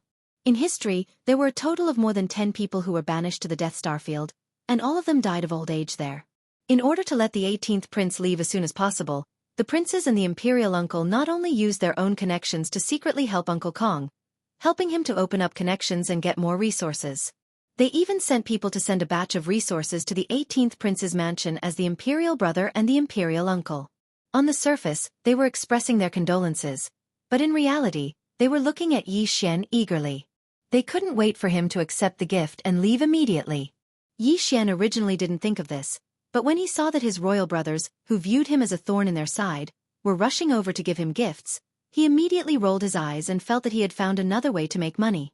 The Death Star field did not produce any cultivation resources, and he represented the imperial dynasty in guarding one of the regions. Although he would be accompanied by the imperial dynasty's fleet, and there would be supply ships transporting resources every year, it was just enough for daily consumption, and there would not be more. In fact, if the elder Gu and the other old bastards did something behind the scenes, they might even deduct the yearly ration. Since that was the case, he naturally had to fish up as much as he could before he went there. Now, it was time to talk about the details of the distribution. The Death Star field was very vast, and it was basically about the same size as the Graveyard Star field. As it was in the central region of the Third Universe, it was between the territories of the Cultivation Camp and the Technological Camp. Although the Death Star field did not produce any cultivation resources, it produced good things like engulfing origin crystals. Therefore, whether it was the Tenju Celestial Palace of the Cultivation Camp or the Immortal Dynasty of the Technological Camp, they all had bases in the Death Star field. Although there were no life-bearing planets in the Death Star field, with the current technology, it was completely no problem to transform a Death Star field into a man-made life-bearing planet. In the star field that belonged to the Immortal Dynasty of the Technological Camp, the person in charge was a royal elder. Of course, he also took turns to guard. In addition, there was also a fleet. In the past, they also took turns to guard. However, now that Prince Xian asked for people and ships from the Imperial Dynasty, the defense of this fleet was handed over to Yi Xian. In other words, besides Yi Xian, the fleet that he brought was basically exiled as well. As a prince of the Imperial Dynasty, it was naturally impossible for him to be exiled to the Death Star field. Who would know if he secretly sneaked out? However, it was different if he was given a position. There were people watching him every day, and he had to report to the royal elder in charge every once in a while. Therefore, he could basically eliminate the possibility of sneaking out to the Death Star field to take a breather. Yi Xian understood all of this clearly in these 2 days. However, it was also because of this reason that he made up his mind and decided to take advantage of it before leaving. He wanted to get more resources before leaving. As for the fleet, the imperial court had also agreed to Yi Xian's request. Admiral Naples led a fleet of the Immortal Army to accompany him, and that fleet was filled with trusted aides of Naples. If they didn't take them away and stay on the Immortal Star, it would be because their grandmother didn't love them and their uncle didn't love them. They had long since been branded with Prince Xian's bloodline, so they could only obediently follow Yi Xian and leave. The entire fleet had 2 intergalactic fortresses with a diameter of 100,000 meters, 5 intergalactic fortresses with a diameter of 50,000 meters, 10 large fortresses with a diameter of 10,000 meters, and 50 stellar-level warships with a diameter of 3,000 meters. With such a huge fleet, General Naples' rank was no longer enough to be its commander. In fact, a 3-star general was required to oversee even an intergalactic fortress with a diameter of 100,000 meters. Therefore, taking advantage of this opportunity, the Immortal Army, under the orders of the Imperial Court, raised the rank of Naples' general by 1 rank. Now, he was already a 4-star general. This could be considered a military reward for successfully rescuing Prince Xian from the First Universe. Other than that, the other officers who had been to the First Universe were also promoted. In this matter, the Imperial dynasty was very generous. Everyone was happy. After the fleet was settled, Yi Xian went to visit the 5 princes and the 10 uncles one by one. He said that he was going to say goodbye.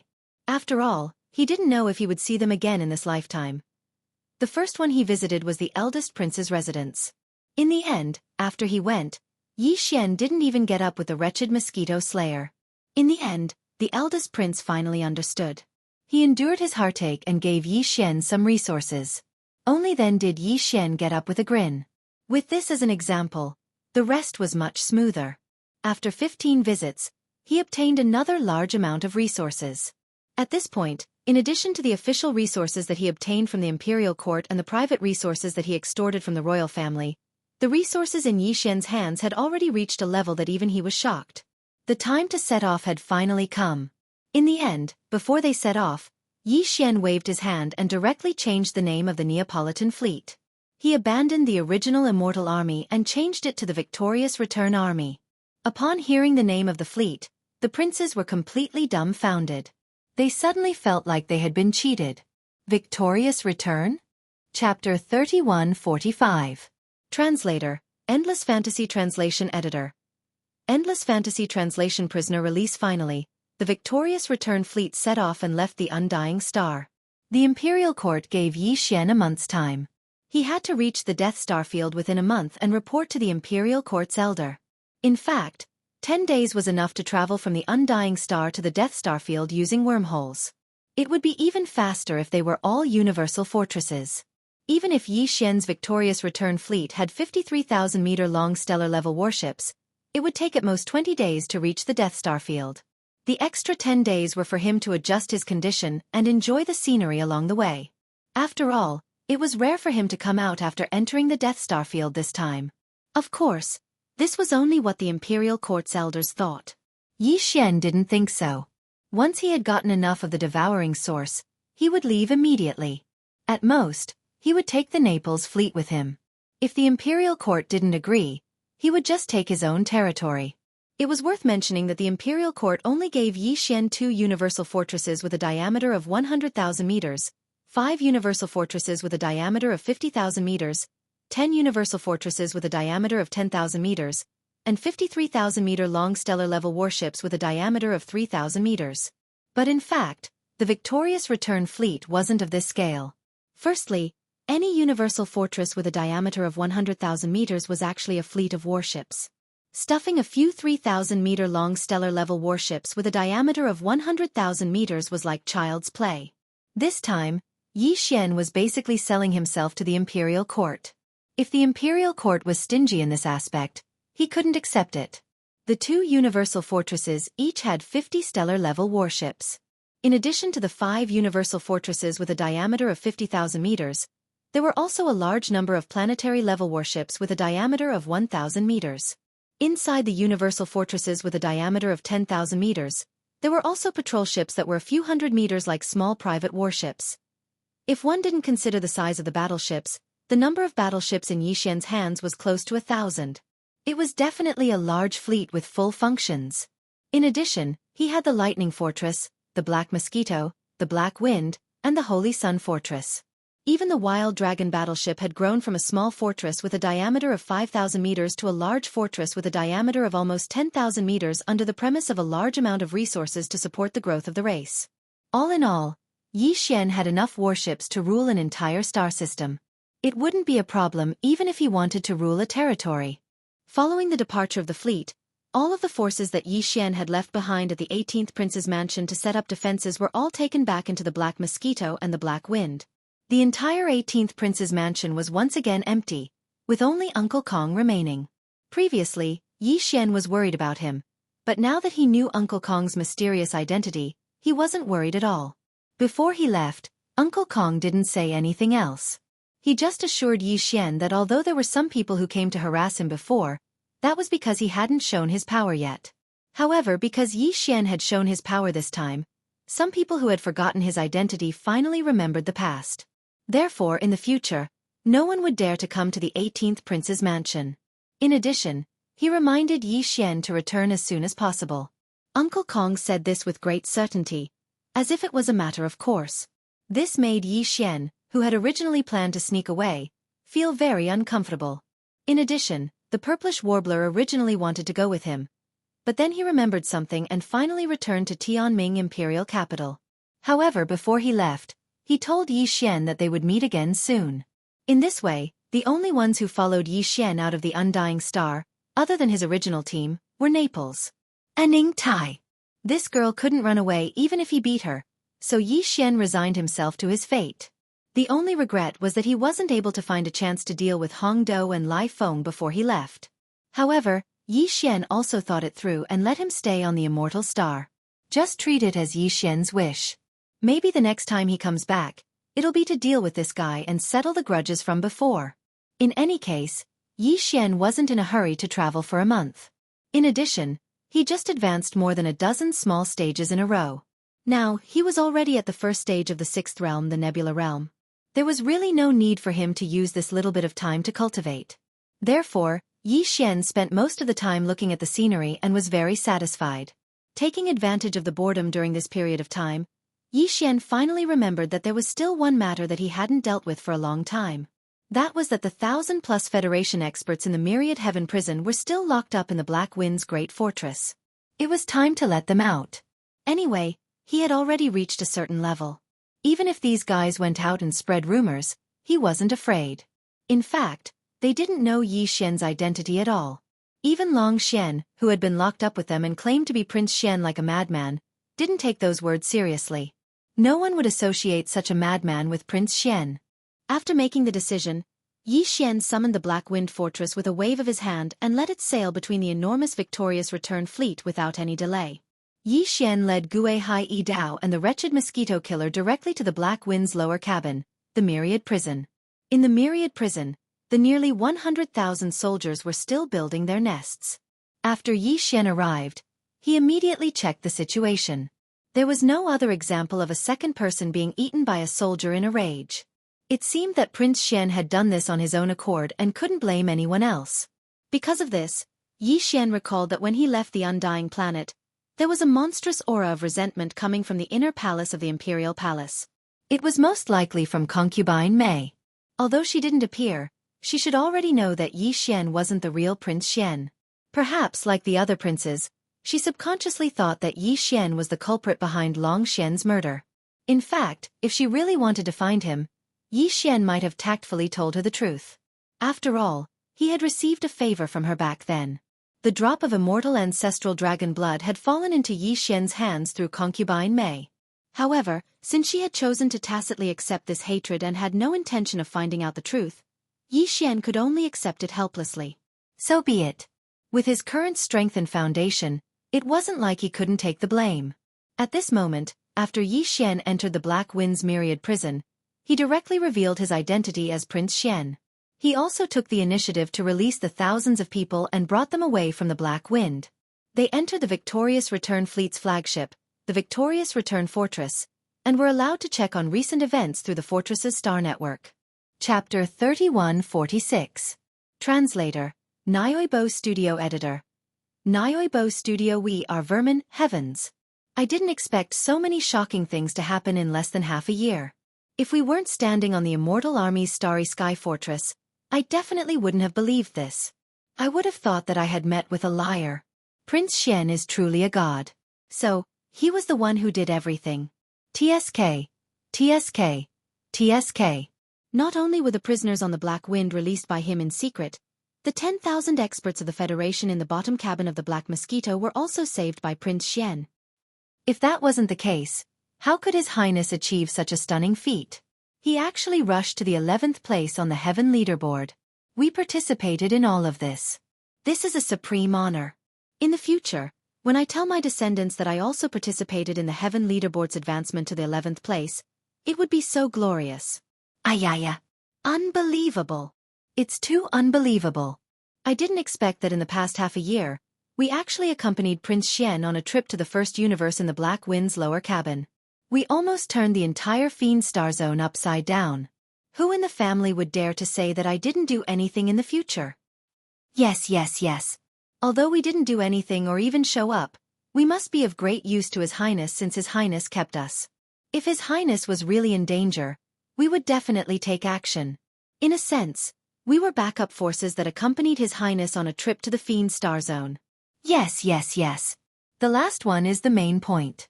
At that time, there were more than 10,000 prisoners in the Black Wind's lower cabin. Why did His Highness keep us? We are all elites. His Highness deliberately kept us here to nurture us as His direct subordinates. Brothers, we mustn't disappoint His Highness. I am willing to go to the Death Star Zone this time. I am willing to go. Count me in. I am also willing to go. Yi Xian was stunned on the spot when he saw the passionate expressions of these fellows and heard the shocking words that came out of their mouths as if they were taking it for granted. Gui Hai Yi Dao, on the other hand, did not react. Perhaps he had the same thoughts as the others. He believed that Yi Xian had kept the 1,000 or so experts of the Federation alive for some reason. On the other hand, the wretched mosquito slayer was clearly a sensible person. At this moment, when he heard this group of people coming to a conclusion and labeling themselves as elites of the Federation who were of great use to Prince Xian, he was stunned for a moment before an expression of admiration appeared on his face. His eyes shone brightly as he looked at this person and then at that person. The more he looked at them, the more he found them to be compatible. For a moment, he actually felt that they were of the same mind. In the face of Yi Xian's shock, this group of people became even more pleased with themselves. They felt that they were indeed smart and had not let down Prince Xian's expectations. Before Prince Xian could tell them the truth, they had already guessed it. Such a performance was definitely worthy of the word elite. Thus, one of the people craned his neck and howled, "We are elites!" Immediately after, the others seemed to have found a common voice in their hearts. One after another, they all raised their arms and howled, as if they had just been injected with chicken blood. Moreover, the rhythm of their voices was surprisingly harmonious. In less than 10 seconds, the 1,000 or so people's voices converged into one. "We are elites! We are elites!" These thunderous words resounded throughout the command deck of the Victorious Return. In the blink of an eye, every single one of the Stronghold's officers, including Naples, were struck dumb. Every single one of them was dumbstruck. As for Yi Xian, he subconsciously shuddered. When this sentence entered his ears, it was clearly different in tone. It was as if they were howling that classic sentence. "We are pests. We are pests." This was especially so when he saw the wretched mosquito slayer acting as if he had found a soulmate. Very quickly, he started to get along well with this group of people. All of them were laughing merrily, and occasionally, they would speak passionately. In that instant, he felt very uncomfortable, however, since this group of people had already spoken up and were so passionate about it. If they were suddenly attacked now, a few of them might even die on the spot. In order to avoid such a tragedy, Yi Xian could only grit his teeth, pinch his nose, and admit to this matter in the end. It just so happened that he had already made plans to take root in that Death Star field and develop long-term. After all, as mentioned before, the entire Everlasting Dynasty had only managed to obtain about 20 devouring origins in 10 years. Even so, the dynasty's resident elder, who had brought the devouring origins back to the Everlasting Star, was overjoyed. From this, it could be seen how difficult it was to obtain this item. That was not a star core origin. With the bloodline of the devouring beasts of stars, Yi Xian could smell it directly with his nose. Since this item was so difficult to obtain, even he could only sigh in disappointment when he oversaw the Death Star field. In this sort of situation, Yi Xian really did need a large number of talents under his command. Since these 1,000-plus elites of the Federation were able to be captured and imprisoned by the Black Wind Fortress of the Demon Scout Legion instead of being killed on the spot, this was enough to prove their value. With the help of these people, it would be more or less helpful for Yi Xian to gain a firm foothold in the Death Star field as soon as possible. Thinking of this, Yi Xian's heart immediately calmed down. The only thing he needed to be wary of now was to not let the wretched mosquito slayer get too close to these 1,000 Federation elites. Otherwise, it would be hard to guarantee that they would become a swarm of locusts that would wreak havoc everywhere. However, from the way the wretched old man was acting with these people, it seemed that this matter was going to be a little difficult, and not a small one at that. Thinking of this, Xian suddenly felt a bit of a headache. In the following month, the entire top-floor command module of the Victorious Return was bustling with activity. The 1,000 Federation elites seemed to be on steroids every day. One moment they would come up with an idea, the next they would come up with a development plan. Often, in the short span of a morning, a large pile of documents and reports would be sent to Xian's desk. If he read them a little slower, he would be buried in them. Although most of them were nonsense and not practical at all, considering that these people were passionate and worthy of praise, Xian did not want to dampen their enthusiasm. Therefore, even when he read the most imaginative documents and reports, he just pinched his nose and felt disgusted. He did not lose his temper or anything. However, it had to be said that there were some truly talented people among these people. At the very least, Xian saw quite a few extremely perfect development documents. Even he admired them. Unknowingly, Xian looked forward to the Death Star field even more. On the last 3 days of the month, the Victorious Return fleet finally entered the Death Star field. Although they were still at the edge, everything that entered Xian's eyes made him instantly stunned. His entire heart turned cold. Chapter 3147. Translator, Transin Editor. Transin A Pauper's Paradise. Just as Xian had learned, the domain of death was a desolate, dark, black hole-like region. Although this wasn't a real black hole-like region, as soon as one entered the edge of this region, one would find that the stars in the vast starry river were gone. All the stars in sight had withered and died. None of them emitted any light or heat. As a result, this vast region of the starry river was like a pool of stagnant water. There weren't any energy fluctuations in the starry river, not to mention the spiritual qi in the air. In a word, this region of the starry river was like a real dead land. There was no light, no heat, and no natural energy fluctuations. The only thing that could be seen were the experts who were working hard on the dead stars like laborers. These experts weren't prisoners. They had all come to the domain of death on their own accord, just like the experts who had gathered in the domain of the buried domain to excavate star core origins. The only difference was that the experts who had gone to the domain of the buried domain were mainly excavating star core origins. Although there were other kinds of mineral deposits, star core origins were the main targets. As for the starry sky masters who appeared in this dead star field, their targets were all kinds of rare and precious minerals. A star had completely withered and died. The light and heat in the core of the star had been completely burned away, leaving behind only a black, skeleton-like star. However, inside the star, there would be some mineral deposits of essence left. These mineral deposits had experienced the life and death of the star, from emitting light and heat, and then completely withered away, so they had some special effects that other normal stars did not have. This also caused their value to soar by a lot. Usually, if they dug up a little, they could trade it to some weapon refiners or forces that needed it, and they could exchange it for a considerable amount of cultivation resources. Besides, although there were countless stars in the boundless starry river, almost every starry river was ruled by a force. The heavenly river star was right next to the domain of the buried domain. If there were powerhouses from the Milky Way galaxy who did not care about the survival of the Milky Way galaxy and used destructive means to excavate mineral deposits around the Milky Way galaxy, then the Milky Way galaxy's federal garrison would not sit idly by. Therefore, even in the domain of the buried domain, the experts who were excavating star core origins wouldn't use destructive means to excavate. Most of them would just drill a shaft that led to a dying star and see if there was any star core origin in its core. If there was, they would take it. If there wasn't, they would just leave.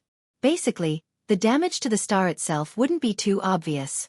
Even the stars in the domain of the buried domain that were on the verge of death had suffered such a result, not to mention the normal stars in the starry river star. No one would dare to use destructive means to excavate, which would limit the speed of excavation and the efficiency of mining. However, it was different in the domain of death. No one knew how the domain of death had come into being, but all the stars in this vast area had died. There wasn't even the slightest bit of light or heat in the starry river. The natural energy that usually drifted in the starry river didn't exist either. It was as if there was an invisible force that had devoured everything. Some people might have suspected this before. However, no matter whether or not anyone had tried to find out the truth, at least on the surface, No relevant information had ever been disclosed. There was only one thing that everyone knew, and that was that this star field, an extremely vast star field, had completely lost its normal function. The only thing that was left was the last value of mining mineral deposits. Therefore, in this field of death, all the experts in space could excavate as they pleased. If they were certain that a certain valuable mineral deposit was hidden on a certain planet, and if they had the ability to do so, they could gather a few of their friends and work together to directly smash the entire planet into a pile of rubble. Nobody would care about it. However, although this greatly improved the efficiency of excavating mineral deposits and made the operation more convenient, it also inevitably stirred up the entire domain of death into a black smog. Because this domain of death was in the middle of the forces of the third universe of the human race's technology camp and the cultivation camp, both the Immortal Dynasty and the 10 Ultimates Heavenly Palace of the cultivation camp had stationed fleets and high-level officials to guard this place. However, the only purpose of these official forces entering this domain of death was to collect all kinds of mineral deposits, especially source crystals. This purpose alone had already put all their attention into it. Who would care about the destruction of this domain of death? For a long time, because the official forces of the two camps, the 10 Ultimates Heavenly Palace and the Immortal Dynasty, were indifferent to the mining of mineral deposits in this domain of death. They only cared about the results and did not care about the process. As time passed, all the experts who entered this domain of death and dreamed of excavating a piece of source crystal and making a windfall became more and more unscrupulous. This situation had been going on for many years. The entire vast and boundless domain of death had been destroyed, but everyone had long been accustomed to it. No one felt that there was anything wrong with it. It was under this background that Xianxia came to the domain of death. Everything that entered his eyes from all kinds of things in the distance, it was very difficult to see a few complete stars. Even if there were, they were the type that was incomparably huge and difficult to completely destroy, forcibly blasting them into a pile of starry sky dust. However, even the surface of such giant stars was basically dug up into an unsightly state. Not a single giant star was intact. It was as if a huge heavenly dog had bitten off a piece or a few pieces of it. It was a ghastly sight. In contrast to this desolate and miserable scene, a large number of experts of the starry sky were either standing in the void with their physical bodies, casting various spells and magical abilities, or rummaging through the pieces of rubble of different sizes formed by the destruction of the stars. Or they were squatting in their respective warships, firing cannons at the stars or the larger pieces of the stars. These guys were all covered in dust and grime. A large number of stars and pieces of the stars had been blasted away, causing a cloud of dust to fill the sky. Under such circumstances, it was absolutely a luxury to want to keep one's personal appearance clean and tidy. Therefore, all of the diggers that entered his eyes were in a sorry state. It reminded Xianxia of some of the gold miners in the black gold mines from his previous life, a group of poor bastards who held on to the dream of getting rich. Regarding all this, Naples obviously did not know. After being stunned for a while, even he could not help but fall into shock, as if he had just been struck by lightning. He muttered to himself, F***CK. Can these guys still be considered experts of the starry sky? Since this general was born, I have never seen experts of the starry sky more miserable than this. Chapter 3148. Translator, Nyoibo Studio Editor.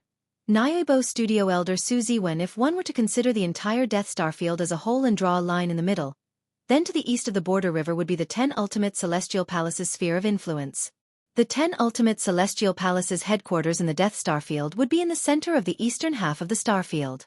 West of the domain of death would be the sphere of influence of the Immortal Dynasty. The Immortal Dynasty's headquarters in the domain of death would be at the center of the western half of the domain of death. The two sides rarely interacted with each other and only focused on mining, secretly competing to see who would gain more. Xianxia's enormous fleet had entered from the westernmost part of the domain of death, which was also the border of the Immortal Dynasty's sphere of influence. Such a large fleet, with its main force being high-grade space bastions and intergalactic fortresses, naturally attracted the attention of many as soon as it entered the domain of the western half of the domain of death. However, when the countless mining powerhouses saw the Immortal Dynasty's insignia branded on the ship's hull, they quickly looked away and busied themselves with their own work. Every 10 years, there would be a fleet from the Immortal Star coming over for a change of guard, and the supply fleet would come once every 2 years. Therefore, the old foxes who had been in the Death Star field for a long time were basically used to this kind of situation. Although this time's defense fleet seemed to have come a few years earlier, Just this point alone was obviously not enough to attract their abnormal attention. After all, everyone knew that the Tenju Celestial Palace and the Everlasting Dynasty were the official forces stationed in this Death Star field, so it was impossible for them to fight. If that really happened, it would be an internal strife of the human race, and no one could bear this responsibility. In fact, even the person in question, Xian, probably didn't realize that not long after his arrival, the 10 celestial palaces and the Immortal Dynasty's official forces stationed in the domain of death really did start fighting, causing a huge uproar in the 3 universes. Perhaps Xian couldn't be said to be the initiator of all this, but he was definitely the main instigator. It was also after that incident that the name Prince Xian once again resounded throughout the 3 universes. However, after that incident, when people mentioned Prince Xian's name again, they could only shake their heads and smile bitterly. Most of them would only have strange expressions on their faces. Even after being sent to the domain of death, he was still so restless. It was truly Xian was clearly a lonely firefly in the dark. Wherever he went he was destined to be a draw. All of this was for later. At this moment, the entire fleet was deathly silent. Even the 1,000+ elites of the Federation, who had just been released by Xian from the bottom of the Black Wind and were as excited as if they had been injected with chicken blood, were all dumbfounded. Looking at the countless figures working hard like miners in the vast starry sky outside, they all subconsciously shivered. They suddenly felt that although they had been locked in the bottom cabin of Black Wind for a year or so, or even a few years, compared to these poor laborers in front of them, they were already very happy. At least they didn't have to work. Although they couldn't cultivate, they could just lie down on the ground and sleep for as long as they wanted.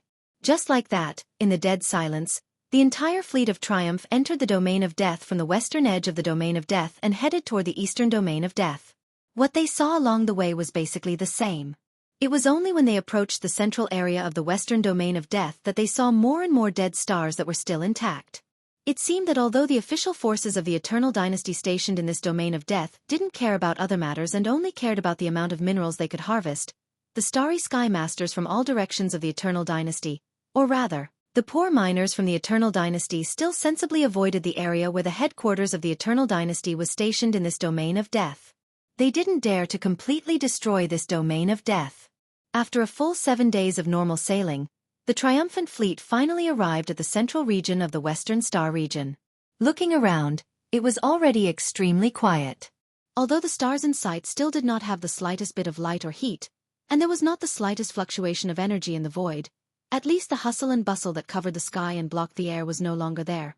In fact, even if this place was still filled with dust and smoke, it didn't have much of an impact on the headquarters of the Eternal Dynasty stationed in the domain of death. At most, it was just a visual flaw. The star where the headquarters of the Eternal Dynasty was located was an incomparably huge star. It wasn't inferior to the extremely rare Eternal Star. Such a gigantic celestial body, like all the other celestial bodies in this star field, had actually walked into the path of death. It was hard to imagine what it had experienced, and what kind of monstrous force could cause such a terrifying celestial body to fall into such a miserable state. A starving camel is still bigger than a horse. This sentence didn't have the slightest meaning when applied to this giant star. It seemed that in this domain of death, where there was no light or heat, all the stars, even the black holes, would completely die under the influence of some kind of force.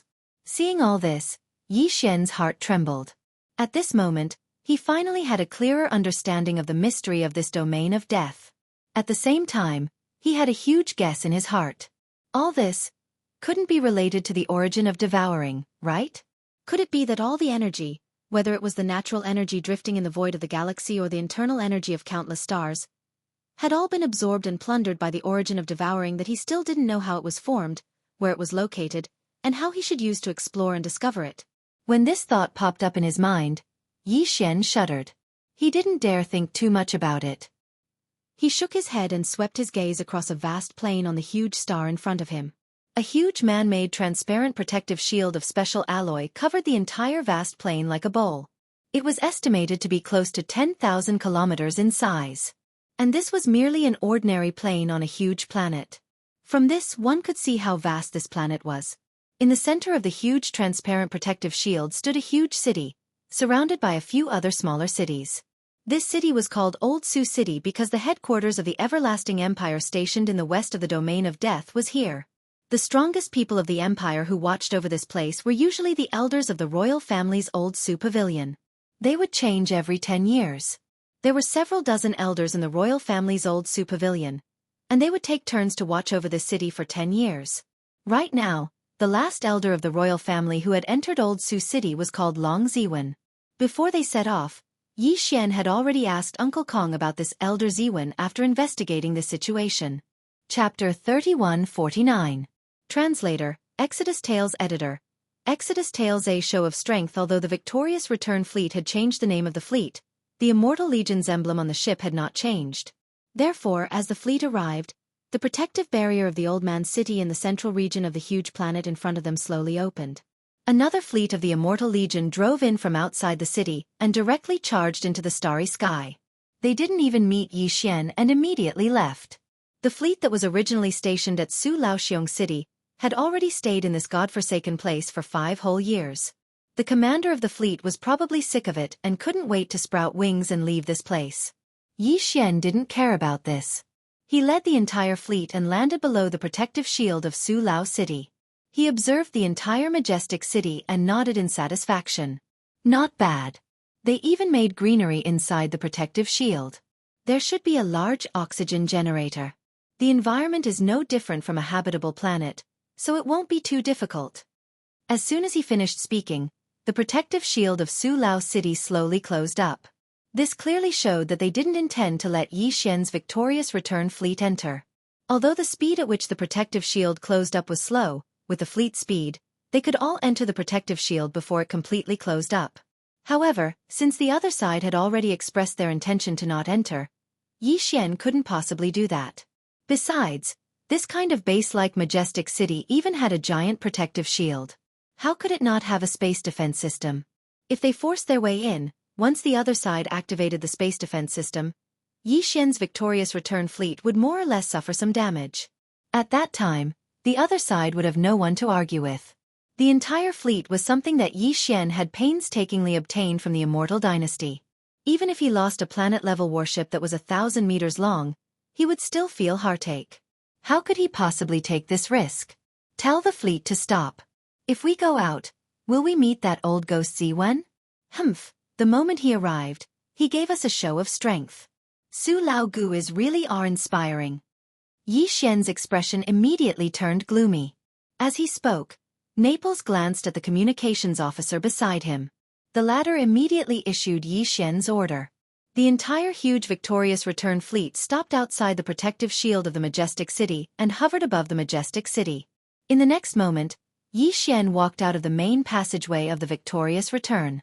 Behind him were Ying Tai, the wretched mosquito butcher, and Naples, as well as 2 major general guards. They were all existences whose cultivation bases were at the 9th level of the Origin Realm, the same level as 8-star Wang Piao and Zhua Feng Tai. Currently, there were only a few Origin Realm experts on Yi Xian's side. Of course, there was one more person who surpassed the Origin Realm and could even easily crush a Void Realm expert. That person was the demon dragon Candle Dragon, who had been captured alive by the headless infant corpse. Although this wasn't a trump card, it wasn't a power that could be used lightly.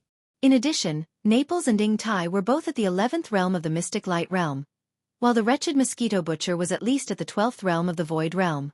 This could be deduced from the fact that D'Air had recognized his identity and evaluated him in front of the immortal sovereign. However, Yi Xian still didn't know his cultivation base, strength, or true identity. However, after probing the Black Mosquito Star and the Undying Star a few times, Yi Xian had basically confirmed one thing, and that was that the slave imprint in the source core of this old fellow's brain wasn't as ineffective as it was in the beginning. It should have undergone some sort of mutation, which was why his words and actions were so different from the other demon slaves. It was also because of this confirmation that although Yi Xian was still a little worried about the wretched mosquito butcher, he was no longer worried about him having ulterior motives. Instead, he was worried that this old fellow would be unreliable and cause him trouble. In essence, it was already different. At this moment, a group of 6 people walked out of the main passageway of the flagship fortress on the victorious return. They didn't use a small patrol ship and just crossed the void with their physical bodies, descending toward the majestic city within the protective shield below. The other party seemed to have the same idea. The protective shield closed until there was only a gap of about 100 meters before stopping. This gap was so wide that even a small private battleship couldn't pass through. It could only pass through people. Although the majestic city only covered an area of about 100 square kilometers, there were still some small satellite cities around it.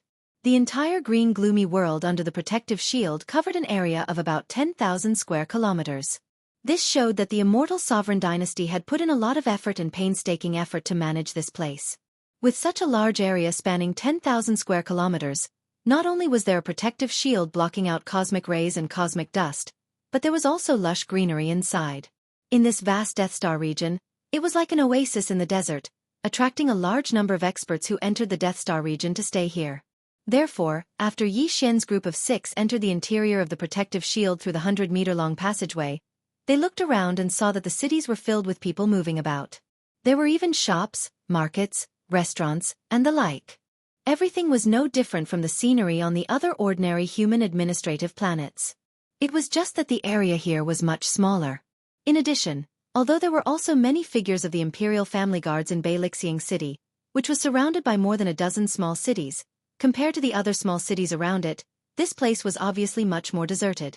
If the surrounding small cities were to be compared to civilian cities, then this majestic city in the center was obviously the official territory of the immortal sovereign dynasty. Ordinary people would not have the qualifications to enter at will. Every 10 years, the elders of the imperial family would take turns to guard this place. They would make this place seem like a small country outside of the outer realms. Inside the base, which was thousands of miles away, they would actually enclose 100 miles of land as their private territory. It was very impressive. Old 18th, right? Don't forget that you are being sent here. Just as Yi Xian was sneering in his heart, an old man's voice suddenly came from Xianxia City. The other party clearly did it on purpose. His voice resounded over the entire base and could be heard clearly in every corner of the protective shield that spanned 10,000 square kilometers. Obviously, you are being sent here, but you made such a scene. It seems that old thing Long Kong has been working hard for you. Unfortunately, this kind of thing is useless in front of this elder. If you are sent here, then you should be sent here. Otherwise, wouldn't the imperial edict of my elder pavilion be useless? In the void within 1,000,000 square kilometers to the east, you can choose any dead star as your base. My old residence city is not a place for you to enjoy life. Remember, although you are sent here by the imperial family, you still have a duty. You shoulder the important mission of guarding Elder Pavilion City. The sovereign dynasty gave you such a large fleet, but it is not for you to show off your power. If there is any imperial edict in Elder Pavilion City, you must lead the fleet to it immediately. Chapter 3150. Translator, Nyobo Studio Editor. Nyobo Studio. A new broom sweeps clean inside the protective shield, inside and outside the cities. A large number of strong men in the starry sky were looking up at the sky in astonishment. Their gazes were focused on Yi Xian and the other 5 people. They had heard of Prince Xian's name for a long time, but the news of his banishment had not spread to the Death Star field. Therefore, after being stunned for a moment, these strong men in the starry sky began to whisper to each other. Their gazes toward Yi Xian gradually became strange. The legendary Prince Xian was nothing more than this. So what if he was famous in the star field? He was still scolded like a dog when he met an elder of the imperial family's dorm Elder Pavilion. This display of strength was obviously intended to make things difficult for him, and it was extremely obvious. Otherwise, why would the strong men in the starry sky, who were thousands of miles away from the dorm Elder City, hear it clearly? This was clearly intended to make things difficult for him. Most importantly, the other party was an elder. It was said that this Prince Xian was rumored to have bravely ventured into the first universe alone. It seemed that there were more or less rumors. Now, under the reprimand of Elder Ziwen, he did not even dare to fart. Some of those words were spoken without any intention of lowering their voices. It was obvious that they were spoken with the intention of currying favor with Elder Z1. As for the others, although they did lower their voices, in this current situation where the surroundings were deathly silent, anyone would be able to hear them clearly if they were paying attention. At the very least, Yi Xian had heard everything. The anger in his heart had completely erupted from this. This old thing is really not polite. Is he trying to display his strength? This old man is a new broom who sweeps clean. Thinking of this, Yi Xian immediately sneered. He cupped his hands in the direction of the dorm Elder City and said, Long Ziwen, right? I'll respect you as an elder. This prince is only here to greet you. Don't think too highly of yourself. I wouldn't want this dorm elder city even if you offered it to me. Isn't it just a rundown city? This prince can build one myself. It might not be worse than yours. Besides, you just said that this prince was sent here. Since I've been sent here to the Death Star field, I can't return to the Imperial Court for the rest of my life without an Imperial order. Even if I disobey an order, how bad can the situation be? Find someone else to take care of this troublesome dorm elder city's defense. This prince is not interested. As for the fleet I brought, I'm sorry, but you said it yourself. It was Uncle Kong who sent it to me. The dynasty didn't give me any official edict, saying that this fleet is used for defense. Since that's the case, it's this prince's private army. Federation. And if of the. After he finished speaking, Xianxia cupped his hands once more. He glanced at the dumbfounded Naples and the others behind him and was about to leave. How dare you! Long Ziwen's angry roar came from Dorm Elder City. At the same time, a majestic aura soared into the sky. It was originally invisible, but it instantly turned into a huge palm that covered the sky. It was hundreds of miles wide. In the blink of an eye, it covered the sky. With a flip of the palm, it slammed down on Xianxia and the others. Form of pressure? That's a cosmic light realm technique. Prince, retreat. Naples was shocked. As he spoke, he grabbed Xianxia's shoulder. He wanted to pull him behind him, but he didn't move at all. With his mystic light realm cultivation, he couldn't move Xianxia at all. Naples was stunned for a moment. Only then did he remember that although Prince Xian's cultivation was at the 6th stage, the nebula realm in reality, he had even killed mystic light realm experts who were at the same level as him. Prince Xian's true cultivation had always been a mystery, but it was probably not below his. He had taken things for granted when he tried to protect his master in a hurry. Xianxia naturally didn't have that kind of strength. However, when Naples' right hand touched his shoulder, an equally majestic power that wasn't any weaker than the huge palm in the sky suddenly surged out of his body.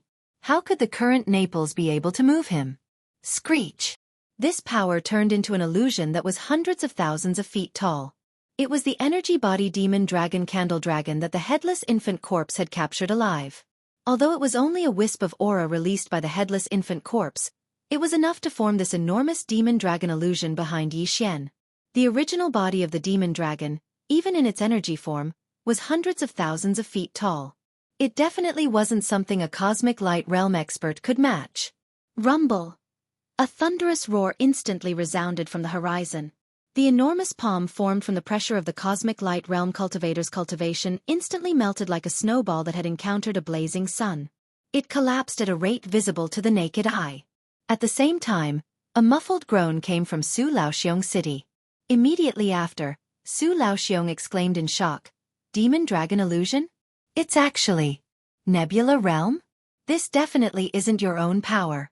The ancestral dragon pagoda is indeed in your body. It's actually protecting its master?" The old man wasn't stupid. He saw the truth with a single glance. However, he couldn't have known about the existence of the headless infant corpse. Cosmic Light Realm? What kind of realm is that? Elder Ziwen is indeed impressive. A Cosmic Light Realm cultivation base sounds very impressive. Xianxia sneered. Although these words were said in the direction of Naples, they were clearly pointed at the mulberry tree and cursed the locust tree. The expressions of the starry sky experts outside the cities below became even more strange.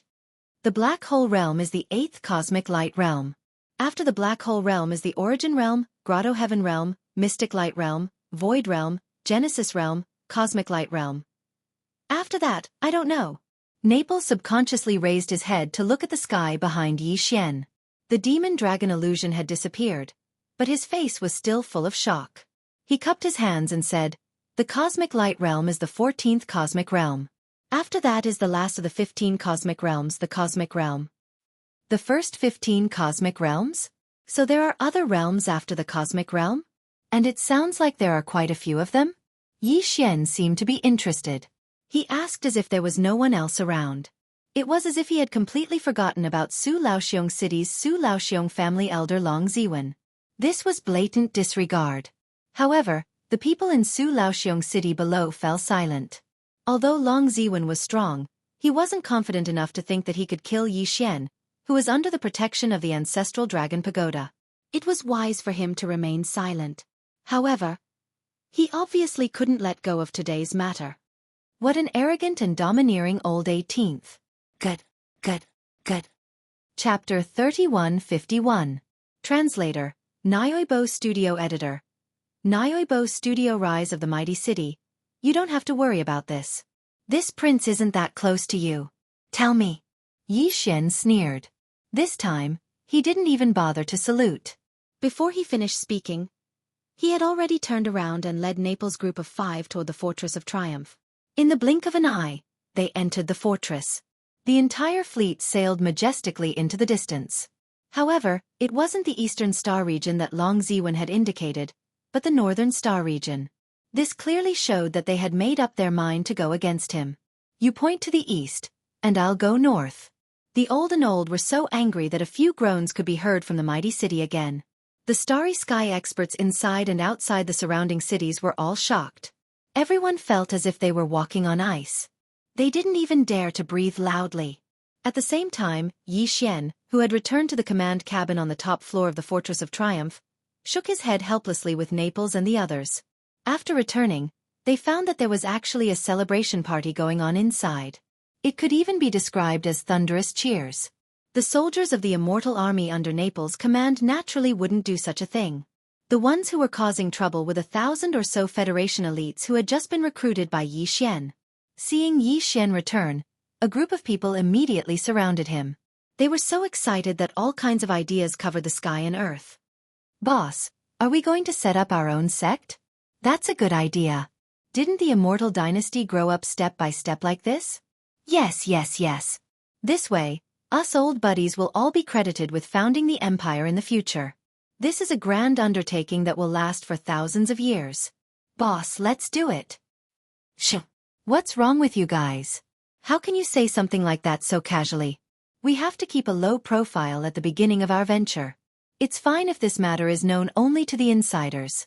Boss, you haven't built up your power yet. How can we let the imperial dynasty know that you have a change of heart? That's right. Everything starts from taking over the mountain and becoming the king. We have to strengthen ourselves step by step. Our ultimate goal now is to keep it in mind. We can't reveal boss's secret. It will affect our grand undertaking in the future. Yi Xian did not dare to get involved in this kind of situation. He gave Naples a wry smile and hurriedly made his way to his cabin. The moment he left, the wretched mosquito slayer waved his arms and shouted loudly. He raised his hand and beckoned the few people who were the most excited in this group of people gathered together. 3 days later, a giant dead star appeared in the void ahead. Although it was not as big as the one in the old Sioux city, it was not far off.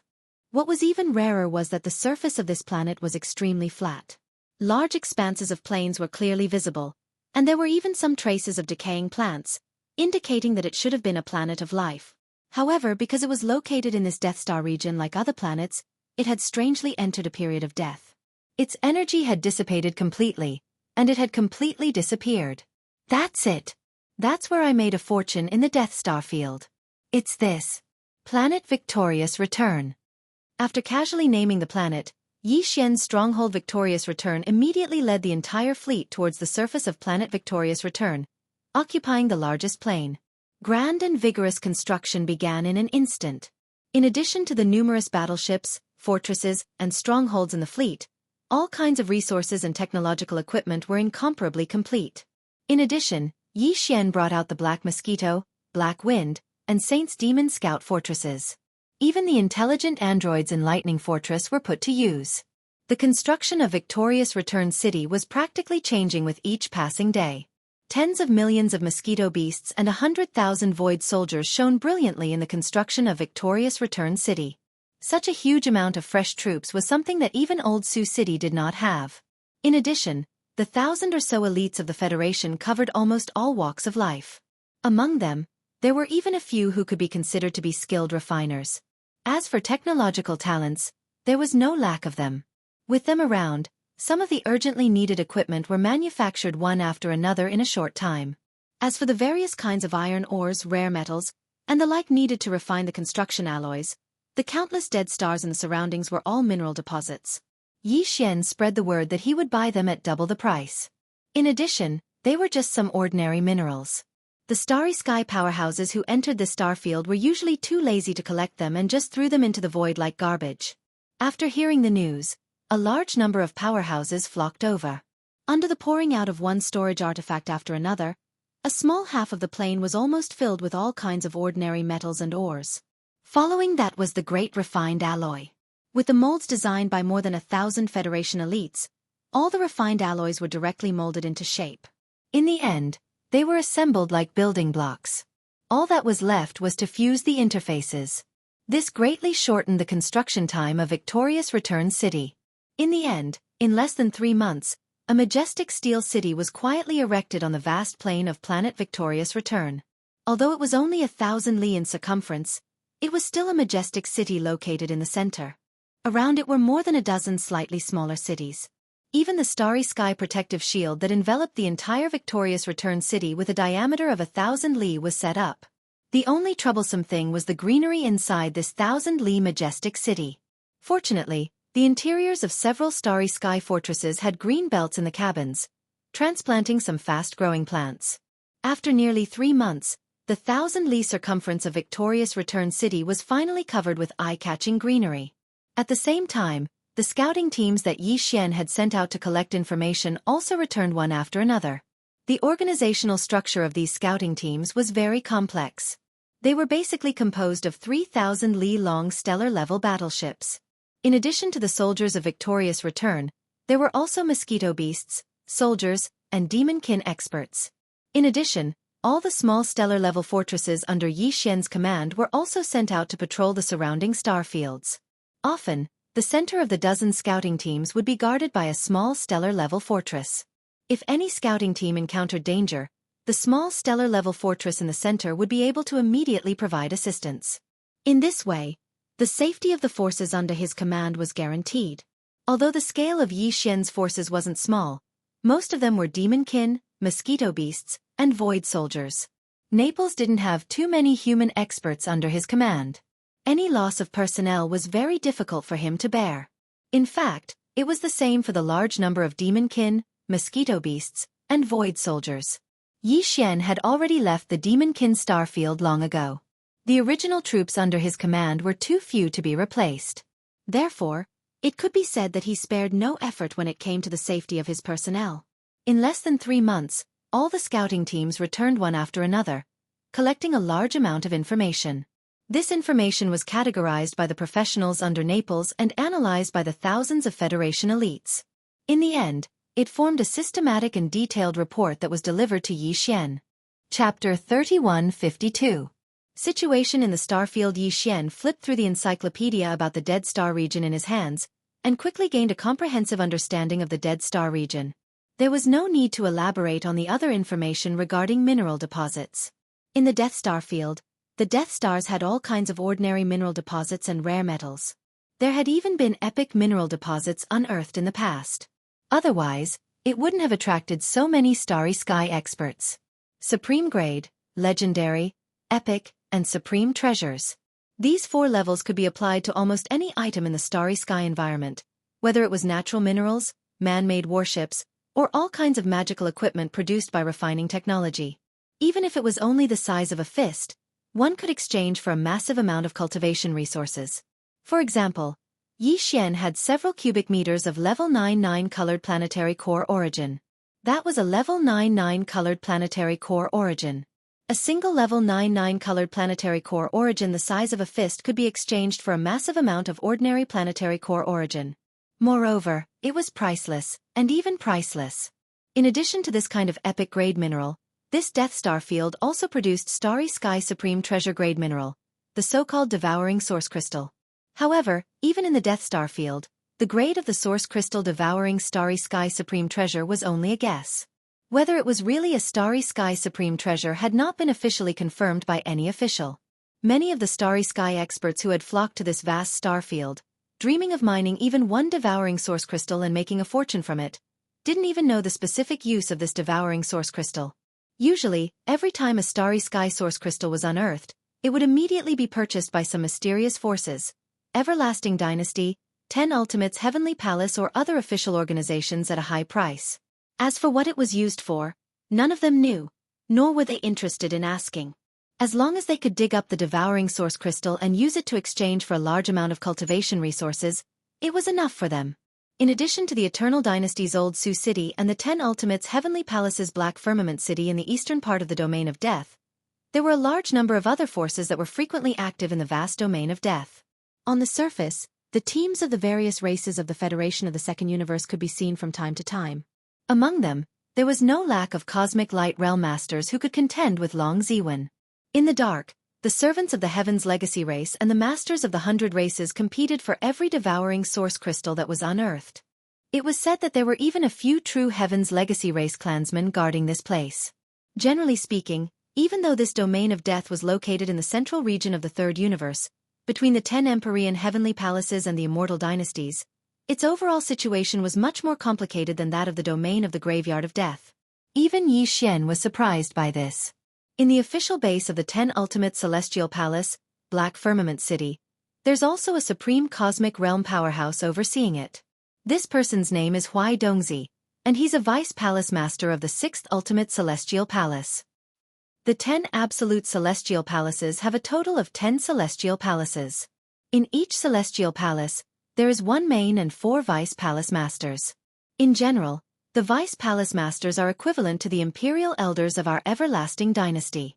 In terms of numbers, there are dozens of vice palace masters and above in the 10 Celestial Palaces of the Cultivation Camp, which is equivalent to the number of imperial elders in the Imperial Elders Pavilion.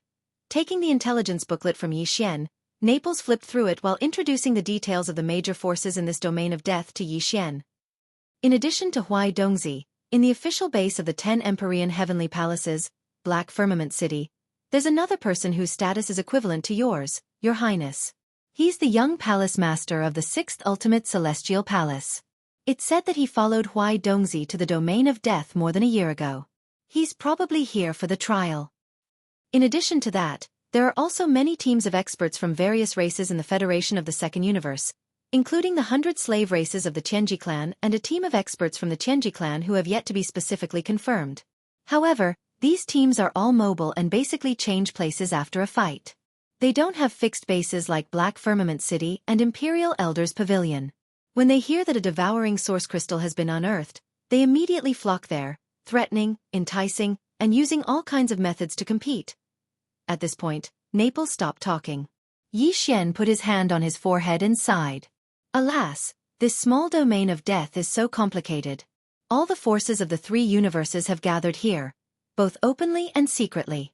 Even if only one devouring source crystal has been unearthed, it's like a rotten egg with a rotten shell, attracting a swarm of flies. This situation is really a headache. Cough, cough. Your Highness, it seems that we have to get involved in this next. Naples was obviously a little embarrassed by the description of him as a fly that stung a rotten egg. He coughed twice and reminded Yi Xian. It doesn't matter. As long as there are benefits, then so be it. Yi Xian waved his hand indifferently. For the sake of the devouring source crystal, he didn't mind at all. Instead, he even grinned. But even if we have to be flies, we have to be the biggest flies among them. Naples' face turned green when he heard this.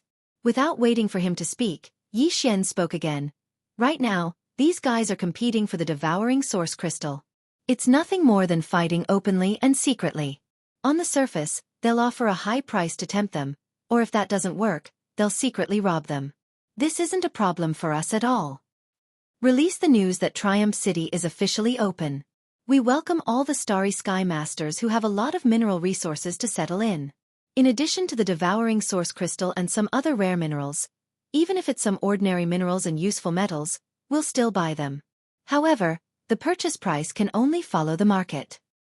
As for the devouring source crystal, the purchase price given by Triumph City is 3 times the price of the last source crystal unearthed at the current stage. If it's sold in batches, this price can be doubled. In addition to ordinary cultivation resources such as low-grade star core sources, as long as you can take out the devouring source crystal, we can even provide barter. In terms of cultivation resources, we can even provide level 8 black and level 9 color star core sources. As for other refining resources, we can also provide various Starry Sky Legend and Starry Sky Epic grade ores, odd crystals, and even finished magic weapons. In addition, since Triumph City is newly opened, there will naturally be a big promotion. If you bring the Devouring Source Crystal to trade within a year, all of the above benefits will be doubled. Ha! Aren't these conditions too generous? Are you trying to monopolize? Chapter 3153. Translator, Nyoibo Studio Editor. Nyoibo Studio New Big Promotion, have you heard? Prince Xian of the Immortal Dynasty is here.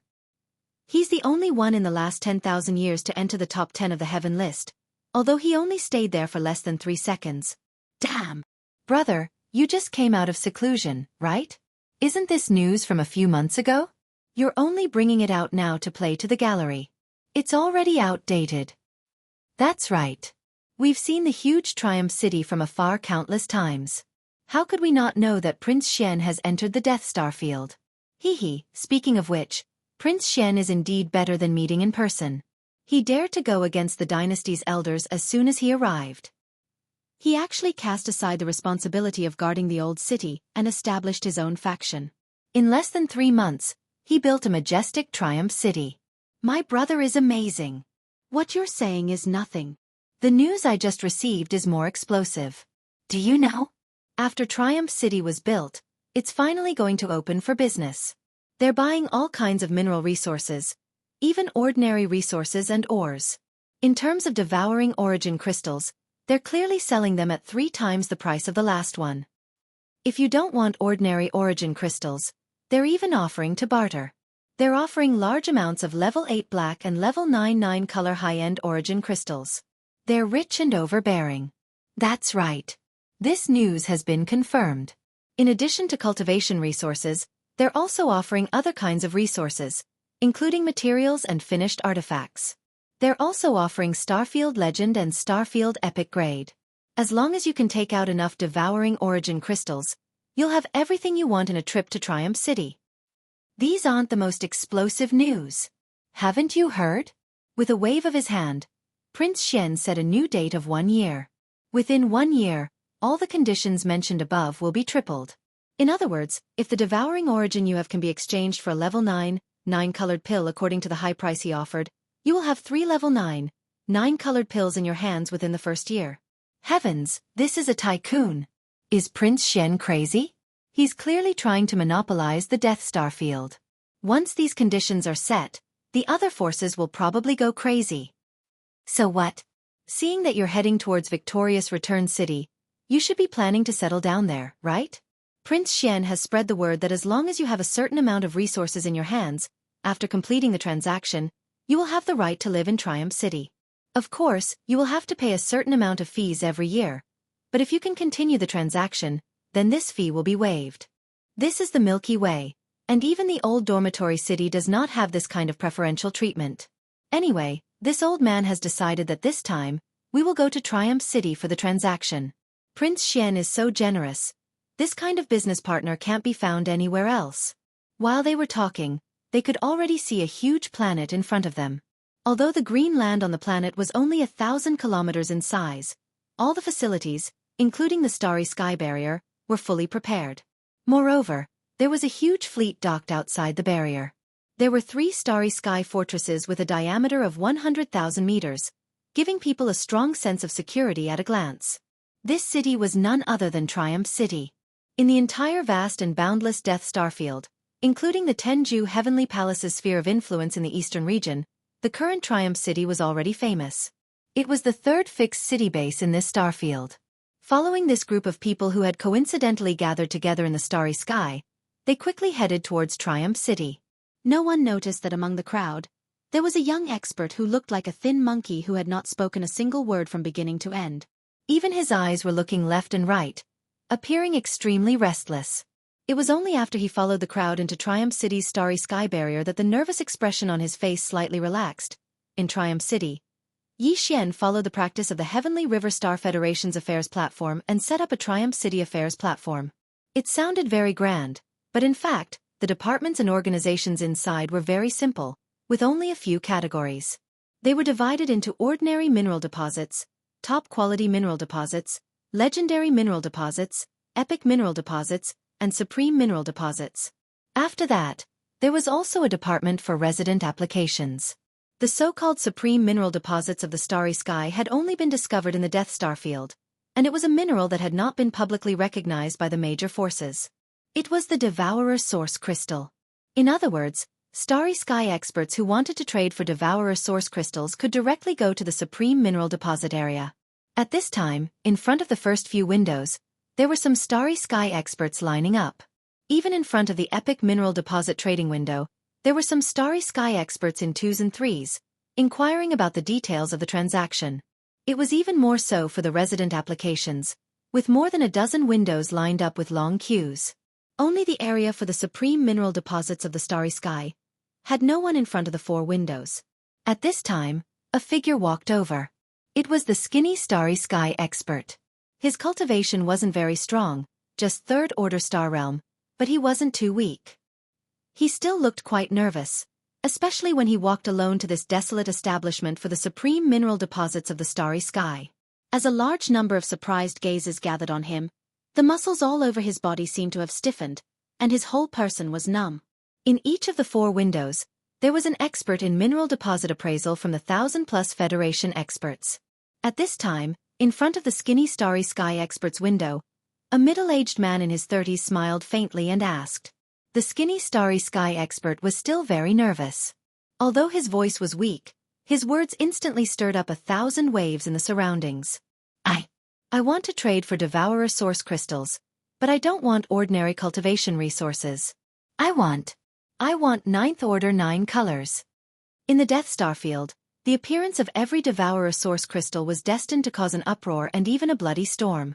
An unassuming starry sky expert suddenly said that he had a Devourer Source Crystal in his hands was unprecedented. Even if there were, they didn't dare to make a sound, lest they be robbed. This person dared to reveal his wealth in public because of Prince Xian's fame and the strength he had displayed. Even so, among the large number of starry sky experts around, there were still some whose eyes lit up. Countless gazes swept over the skinny starry sky expert with unkind intentions. Some of these people were stragglers, occasionally acting as guests to rob others, while others were from various major factions. At this moment, after hearing that the skinny starry sky expert had a Devourer Source Crystal in his hands, after pondering for a while, many people immediately left quietly. As for Xian, after receiving the news, he hurried over with the wretched mosquito butcher, Ying Tai, and Naples. Seeing the skinny starry sky expert, Xian bluntly said, "This is this prince's territory. Don't worry, those who dare to rob me are tired of living. Even if the transaction is completed, this prince will guarantee your safety. You can stay in Triumph City as long as you want. In the future, all the starry sky experts who trade for Devourer Source Crystals will receive this treatment. Well, let's get down to business. How many do you have?" 10. Boom! Chapter 3154. Golden Mouth Jade Words. 10. Ha! 10. The 2 sentences sounded similar. The first sentence was weakly spoken by the skinny monkey-like master while vigilantly looking around. The last sentence was repeated by Xian, whose expression had greatly changed, with a face full of shock, as confirmation. Only when the skinny monkey-like master nodded weakly again did Xian completely believe what he had just heard. Suddenly, a huge wave of surprise surged into his heart, almost causing him to jump up in joy. 3 years of not opening, but opening can eat for 3 years. These words were really well said. As soon as Triumph City opened for business, in the first transaction of devouring source crystals, he had actually encountered such a super big customer. It was like a meat pie falling from the sky. No, a rain of meat pies, almost causing Xian to faint on the spot. It had to be known that in the past 100 years, although devouring source crystals were produced almost every year, it was basically 1 at a time, at most 2 at a time. But even so, it still attracted the attention of the various great forces in the Death Star field, whether in the open or in the dark, to compete for it. But now, the heavens had sent a great master who actually said he had 10 devouring source crystals. This was really hard to believe, but Xian did not have the slightest doubt. Why? Who would dare say in public that they had a lot of these things?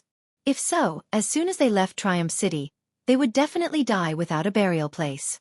And if he said so but could not take them out, would Xian let him take refuge in Triumph City?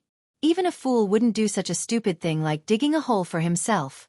In other words, this skinny monkey-like starry sky master must have 10 devouring source crystals. 10 of them. It didn't sound like a lot, but hadn't it been mentioned before? There was once an elder from an immortal dynasty who had been stationed in the Death Star field for 10 years, but after returning to the immortal star, he brought back more than 20 devouring source crystals, which caused a sensation at the time. That elder felt that his contribution was huge and even proudly showed off, allowing some of the masters from the dynasty who were not qualified to come into contact with this important resource to see the true face of devouring source crystals. 10 years. More than 20 devour source crystals. And this was the result of a royal elder, representing the Everlasting Dynasty's official faction in this Death Star region. And now, Xianxia had only been in the Death Star field for a little more than 3 months, and he had actually obtained 10 of them at once. If this news were to spread to the immortal star, the imperial family elder who had thought that he had made a great contribution would probably vomit blood on the spot. Thinking of this, Xianxia's breathing quickened. It took him a lot of effort to suppress the urge to rush up and rummage through his pockets. He took a deep breath and slowly said, "Tell me, what do you want?" This prince only has one sentence. "I will guarantee your safety. Resources, you can have them as long as I have them." "I want cultivation resources." Perhaps it was because Xianxia's public guarantee had calmed him down, but the originally nervous expression on the skinny master's face clearly disappeared, replaced by an excited flush. Before Xian could reply, he had already continued, "But I don't want ordinary star core sources, I want high-quality goods, the kind that can help in breaking through the bottle's strength barrier. Of course, I also know that although level 99 colored source crystals are only star epic level resources, they have been recognized by the 3 universes for many years. And although devour source crystals are known as star treasures, they are only rumors and can't be taken seriously. Plus, star core sources are more practical. I don't even know what these devour source crystals are used for, so it's useless to keep them. So, according to the current market price, 3 devour source crystals should be able to exchange for 1 level 99 colored source crystal. I have 10 of them, so you can give me 3 level 99 colored source crystals. As for the extra one, it's a gift from me." Hearing this, there was an uproar again, but none of the Starry Sky Masters felt that such a transaction was inappropriate. What the skinny monkey-like master said was indeed the current market price, and it was no exaggeration to say that even if they took out 3 devouring source crystals, they might not be able to exchange for a single 9th grade 9-colored crystal. After all, this Death Star field did not produce star core sources.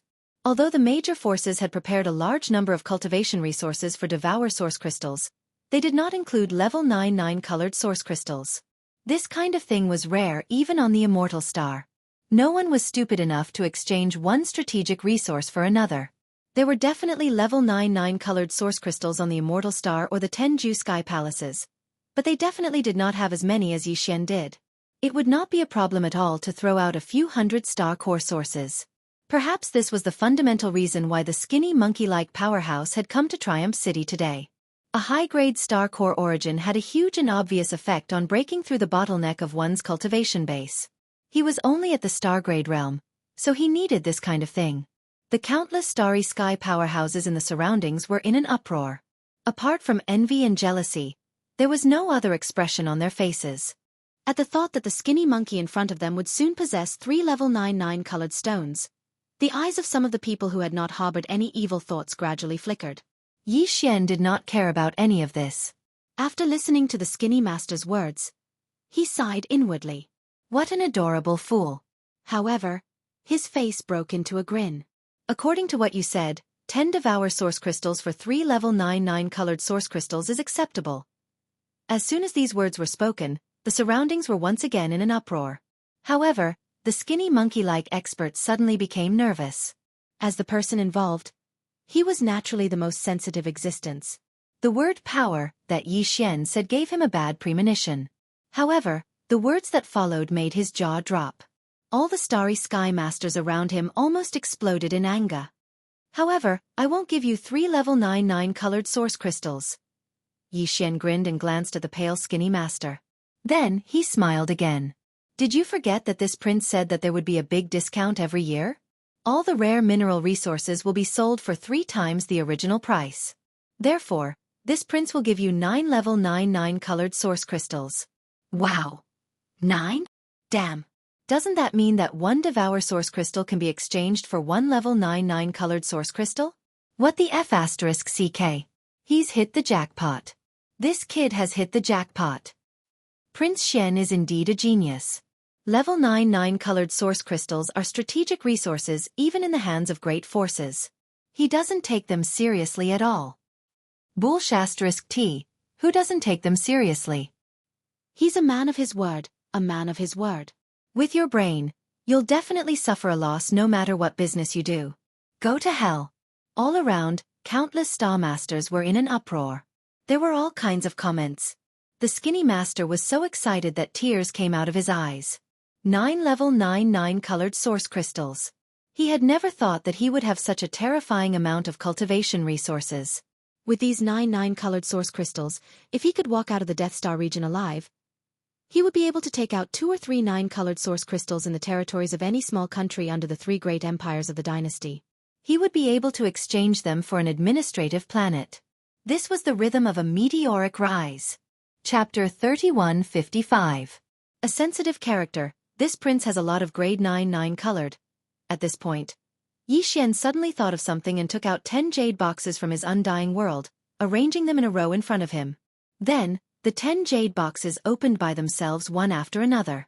Inside each jade box were 3 grade 9 colored star core sources, each the size of an infant's fist, exuding a dazzling light. For a moment, Yixian's face was bathed in 9 colors.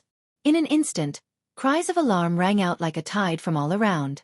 These starry sky masters had never seen grade 9 colored star core sources before, but now, 30 of them had suddenly appeared in front of them, so they couldn't help but cry out in shock. Any one of these 30 grade 9 colored star core sources could be exchanged for a large amount of cultivation resources.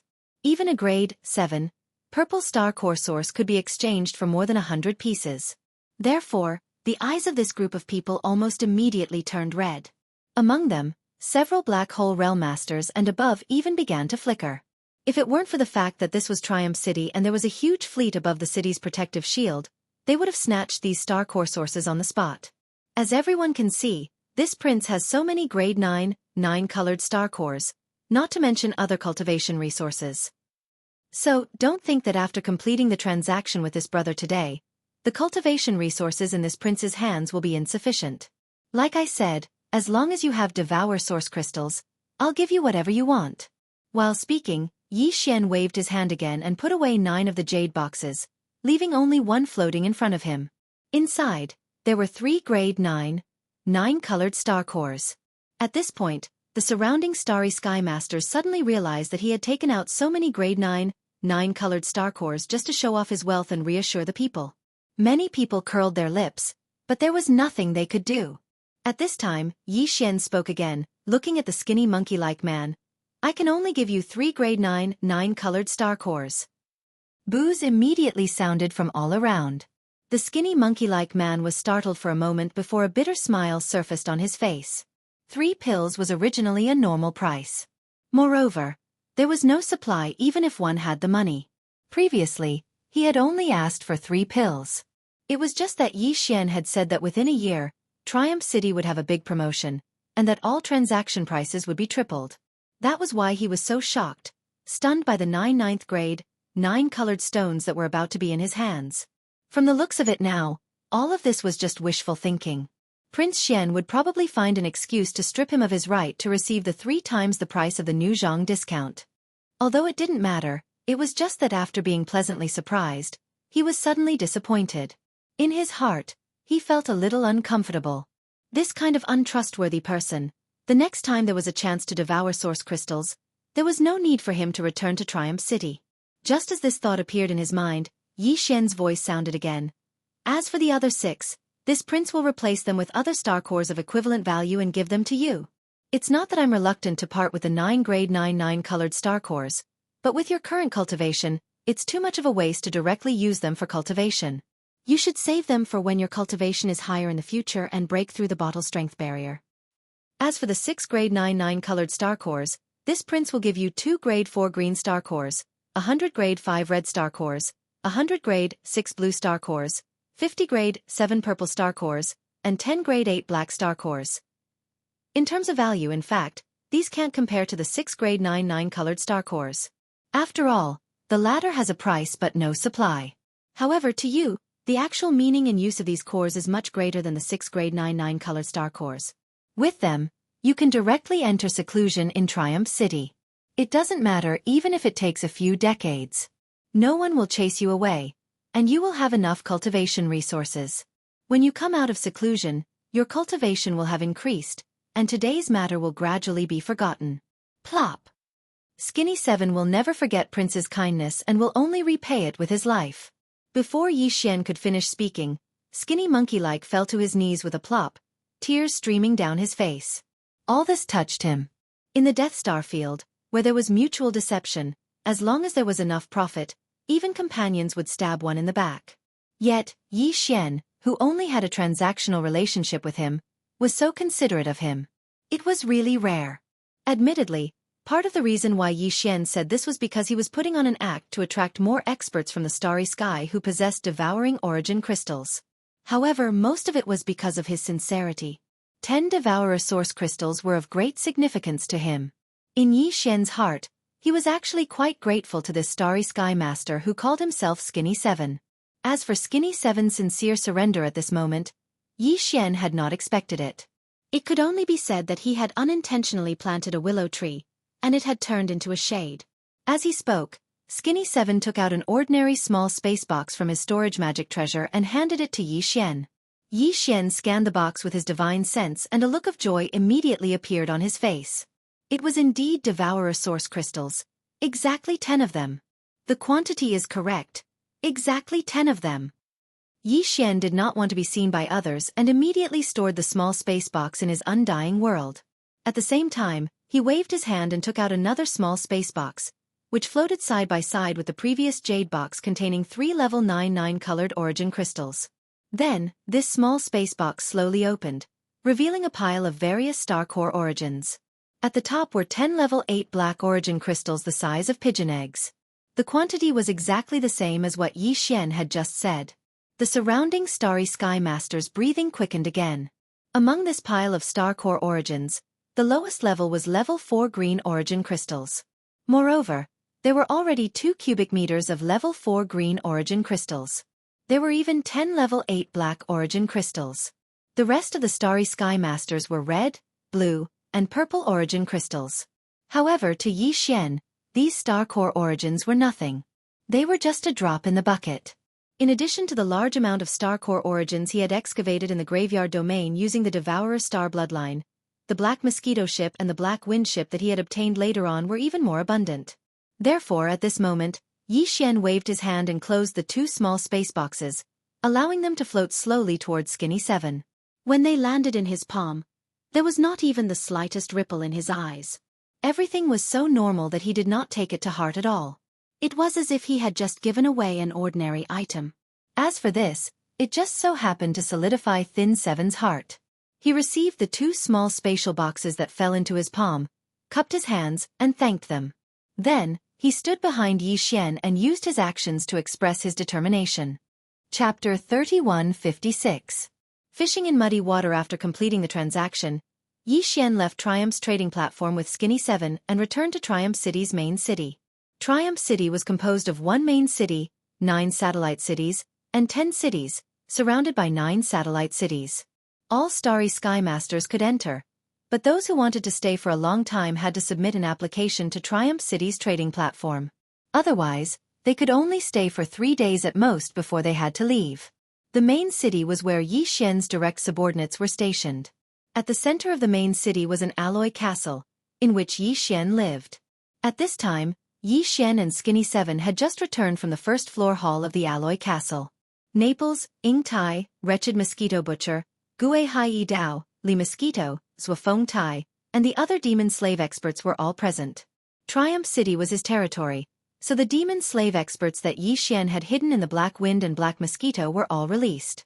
They also needed to be tempered and grow. Apart from Gue Hai Yi Dao, Song Qingyu and the other Kiliarchs were also released to take charge of the main city's defense, patrolling, and other tasks. As for the 9 satellite cities outside the main city, They were taken care of by the human experts under Naples. Unearthing 10 Devour Source Crystals at once. This kind of thing has never happened in the history of the Death Star field. You should know how sensitive you are. It wouldn't be an exaggeration to say that it tugged at the heartstrings of all the large and small forces in the Death Star field. After sitting down, Xian turned to look at Skinny 7 and said with a faint smile. But don't worry, as long as Triumph City is still here, no one can touch you. This prince isn't afraid of that old monster in Old Sioux City, so the other forces don't even dare to openly establish a base in the starfield, so this prince doesn't need to worry about them. Properly stay in the main city. Whether it's to cultivate in seclusion or to do other things, this prince has promised that you can stay in this Triumph City until you feel confident that you can guarantee your safety after leaving this place. Then you can leave. Skinny 7 cupped his hands and asked with a bitter smile. Your Highness, don't you want to know where I got these 10 devouring source crystals from? I do want to know. To be able to take out 10 devouring source crystals at once, it would be impossible for you not to have made a major discovery. Xian nodded, not bothering to argue. However, this secret is extremely important to you, and I'm sure you won't be willing to tell this prince. If this prince insists on knowing and you refuse to speak, the final result can be imagined. As a result, sooner or later, the Starry Sky Masters in the outside world will find out. At that time, it will be a loss of credibility, and no one will come to my Triumph City to trade for the devouring source crystals. It can be said to be a loss for a small gain, so there's no point in asking. What if I'm willing to be honest? Hearing that Xian did not take the initiative to ask him because of this reason, Skinny 7 could not help but be stunned. In the end, he shook his head with a bitter smile. To be honest, the origin of these 10 devouring source crystals is indeed quite secretive. However, for Skinny 7, it was already a stroke of luck that I was able to obtain these 10 crystals. Even if there are other devouring source crystals in that place, Skinny 7 will definitely not have the luck to obtain them again. In addition, thanks to your Highness' generosity, Skinny 7 has obtained a large amount of cultivation resources. Next, I will wholeheartedly cultivate in seclusion. This is the way of the king, and I have no intention of asking for more. This secret should naturally be revealed to your Highness. Speaking up to here, Skinny 7 cupped his hands again. Skinny 7's previous words were sincere.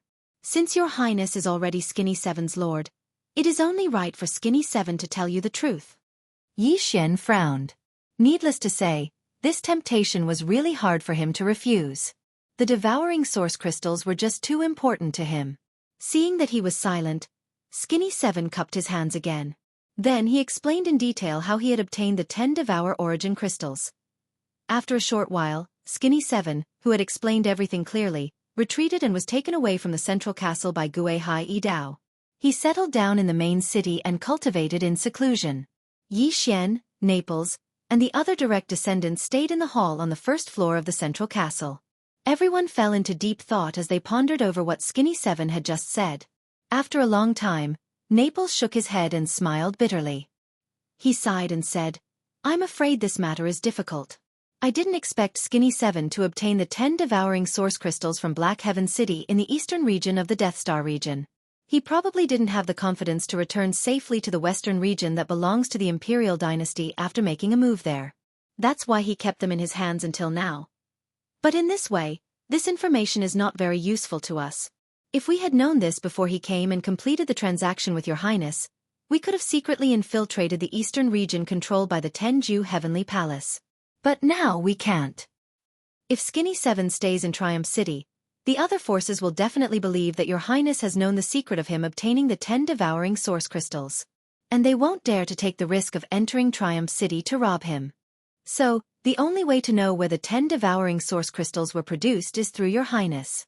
At this moment, I'm afraid that all the big and small forces in the entire starfield, including Old Sioux City and Tenju Heavenly Palace's Black Firmament City, are already paying close attention to our Triumph City. Under such circumstances, wanting to quietly slip into the eastern starfield is simply impossible. Once our whereabouts are leaked, the forces will know that the 10 devouring source crystals came from the eastern star region. Even if they don't know the specific location near Black Heaven City, it's still extremely disadvantageous for us. At least, Black Heaven City, which controls the eastern star region, will definitely obstruct us from entering the star region that belongs to them. Although we can act secretly and sneak in under the disguise of the First Universe's Tianji clan forces, it will be very inconvenient. But in that case, it will be extremely inconvenient for us to do anything. We won't even be able to officially reveal our fleet. We will be greatly restricted. These words were exactly what everyone, including Yi Xian, was thinking about. At this moment, hearing him say it all out, everyone suddenly looked at each other, speechless. Since we're being watched, we can't eat alone anyway. At worst, we'll just play baccarat and make a fortune together. When the good stuff is unearthed, we'll just have to rely on our own abilities to snatch it. What's there to be conflicted about? Right at this moment, the wretched mosquito slayer at the side suddenly muttered to himself. As he muttered softly, he curled his lips with an indifferent expression on his face. Besides, that place is not a good place. There has to be someone who is going to die. This kind of good thing is naturally to let someone else be the scapegoat.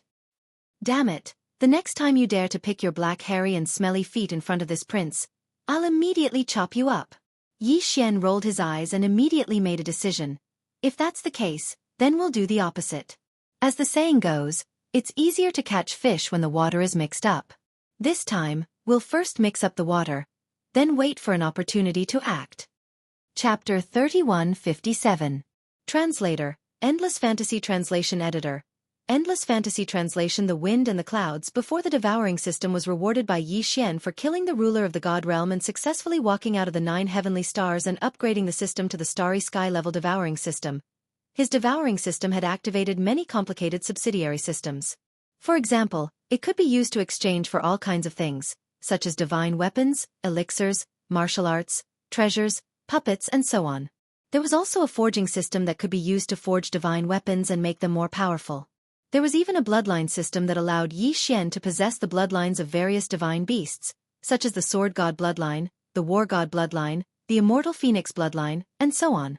Each bloodline had a different ability. In addition, there was also a treasure system that could be used to obtain treasures of various abilities by completing missions given by the system. In general, the devouring system could do many things. Although it was only an artificial intelligence system created by the human race's technological pioneer, Xingbo, it had the potential to grow. However, many subsidiary systems of the devouring system required certain conditions to be activated. Before the devouring system was upgraded to the starry sky rank devouring system, these conditions required the consumption of the devouring source. After the upgrade, the activation of these subsidiary systems became more complicated. Before the conditions were met, the system would not even give a prompt. For example, when Yi Xian's personal starry sky communication system was activated, the system prompt was given when he encountered the fragment of the immortal grade starry sky superbrain. Before that, Yi Xian had no idea how to activate the personal starry sky communication system. The system did not give any prompt regarding the activation conditions. As for the devouring source, after the system was upgraded to the starry sky rank devouring system, it was reduced to a currency for exchange. Of course, this did not mean that the function of the devouring source was weakened. On the contrary, after the system was upgraded to the starry sky rank, not only did the function of the devouring source not decrease, it even increased. This was because after the system was upgraded, the items available for exchange in the original system exchange shop were refreshed. It was impossible to enter the starry sky realm and exchange for low-level treasures below the starry sky rank. That would be too useless. In the refreshed system exchange store, in addition to various treasures, there were even various rare mineral deposits, some precious bloodlines of ferocious starry skies beasts, and so on. Compared to the previous exchange store, it was even more attractive. Even Yi Xian, who was currently surrounded by wealth, was especially moved by some of the treasures and the bloodlines of the ferocious beasts. Even some of the rare minerals were the same. If he could exchange for them, he would be able to fuse and refine the battle weapon, the demon blood star tier sword, the battle armor, the indestructible glass armor, and the battleship Dongshu shuttle. At present, these 3 most basic treasures were already at the starry sky epic grade. If they were fused and refined again, they would have a chance to enter the starry sky supreme grade. Man-made starry sky treasures were rare. Treasures like the Rai Di seal were naturally formed in the universe. The only man-made starry sky treasure that Yi Xian knew of was the life fortress, Long Yi Ro, left behind by Xingbo. If the 3 basic treasures he used to protect himself could all advance to the level of a starry sky treasure, then just by relying on them, Yi Xian's overall strength would rise to another level. However, starry sky supreme grade treasures were not to be underestimated. It was also for this reason that since these three basic treasures were upgraded to the Starry Sky Epic grade, Yixian had not been able to find a suitable treasure of the same kind to fuse with them again. Most likely, this wish would fall on the system exchange store attached to the devouring system. Some of the treasures and rare minerals in the system exchange store would be a good match. Unfortunately, Yixian only had one origin of devouring, which was given to him by the system after his devouring system was upgraded to the Starry Sky level. He had not been willing to use it, nor could he use it. This was because the exchange price of all the treasures in the Starry Sky level system exchange store started at 100 origin of devouring. Some of the top treasures and minerals even required hundreds or even thousands of origin of devouring. Even with the 11 origin of devouring in his hands, it was far from enough. He could not even exchange a single strand of origin of devouring. Because of this, Yixian was determined to get the place in Black Sky City that was suspected to have a large number of origin of devouring crystals. No matter what, he could not miss it. Even if it means starting a war with the Tenju Heavenly Palace's Black Sky City in the Death Eastern region, this prince will not hesitate. Clenching his fists, Yixian's eyes flashed. At this moment, he had made up his mind. This prince is not afraid of those old monsters in the Immortal Dynasty's resident Elder Pavilion. If they push me to that extent, I will still turn hostile. As for the Tenju Heavenly Palace of the Cultivation Camp, humph! Skinny Seven's attack was 10 devouring origin crystals in one go. When the news spread, the entire Death Starfield was in an uproar. The gazes of all the major forces converged on Triumph City. This was especially so after they found out that Skinny Seven had actually expressed his allegiance to Prince Xian on the spot, and had actually stayed in Triumph City for a long period of time. Furthermore, he had stayed in the main city of Triumph City, one of the 10 guards. This was enough to prove that he had indeed become part of Prince Xian's camp. These upper echelons of the various powers, who were either overtly or covertly paying attention to Triumph City, all realized one fact. That was, the secret behind Skinny Seven's 10 devouring origin crystals had definitely fallen into Prince Xian's hands. In other words, Prince Xian would soon make a move. All the major forces would need to do was to observe in secret and follow him after he made a move. Then, they would be able to follow the clues and achieve their final goal. For a time, the entire Death Starfield was in turmoil. Various forces, big and small, arranged for their eyes to be constantly on the Triumph Star and closely observed all the movements. At the same time, they also quickly deployed their manpower and forces, ready to move out at any time to fight for the mysterious place suspected to have a large number of origin of devouring crystals. It was also at this time that an incomparably explosive news suddenly spread. Caught off guard, all the forces big and small, who were paying attention to Triumph Star, were stunned. This was because this news came from Triumph Star, and it was personally said by one of the higher-ups of Prince Xian's direct subordinates.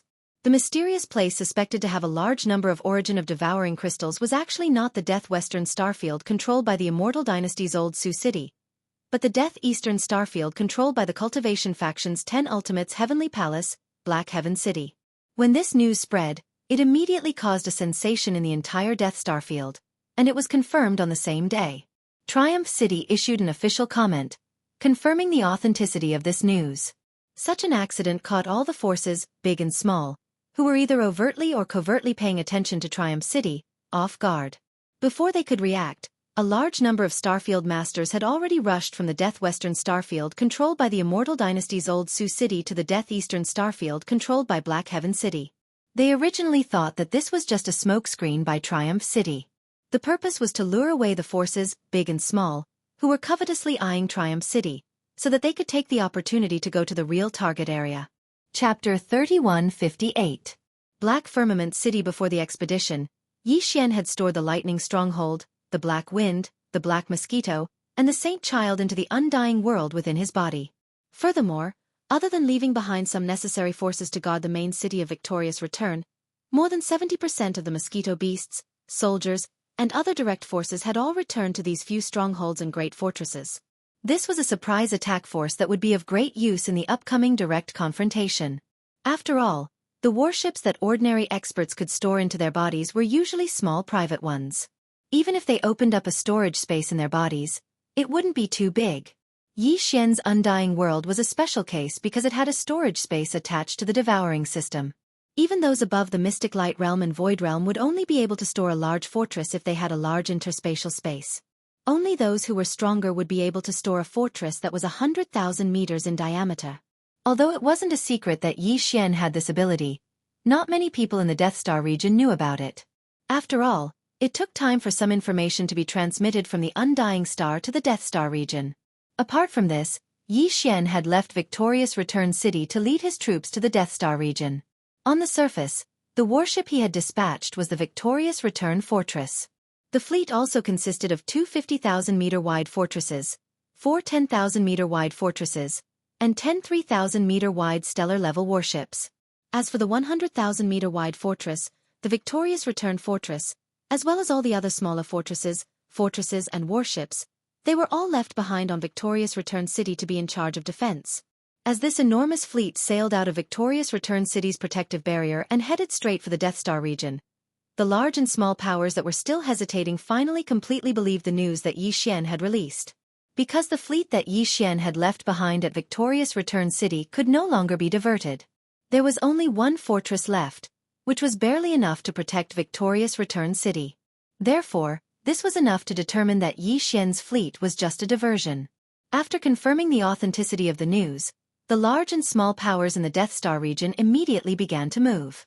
Immediately mobilize Black Heaven City. We must reach there before Triumph City's fleet and gain the geographical advantage. In the dark space, a deep muffled voice rang out from a pitch-black fortress. Afterwards, the fortress activated a concealment formation and vanished. There were more than 10 battleships of different sizes circling around it. There were small fortresses with a diameter of 50,000 meters and large fortresses with a diameter of 10,000 meters. These battleships were all completely black, and there was a huge red bull head painted on the outer walls of the battleships, explaining their origins. This huge fleet was clearly from the Barbarian Bull clan of the Second Universe. The Barbarian Bull clan was also one of the allied clans of the Wanluo Federation. At this moment, following the disappearance of the Barbarian Bull fleet's flagship fortress, the Barbarian Bull clan, all the other large and small battleships in the surrounding space also activated their concealment formations and quietly sped towards the Death Eastern Territory. This was only a microcosm. In fact, almost all the numerous clans of the Federation of the Second Universe had stationed a fleet in the Death Star region. However, because this was not the Second Universe and was not their territory, these fleets of the Federation of the Second Universe did not establish a fixed base like the 10 ultimate celestial palaces and the Immortal Dynasty.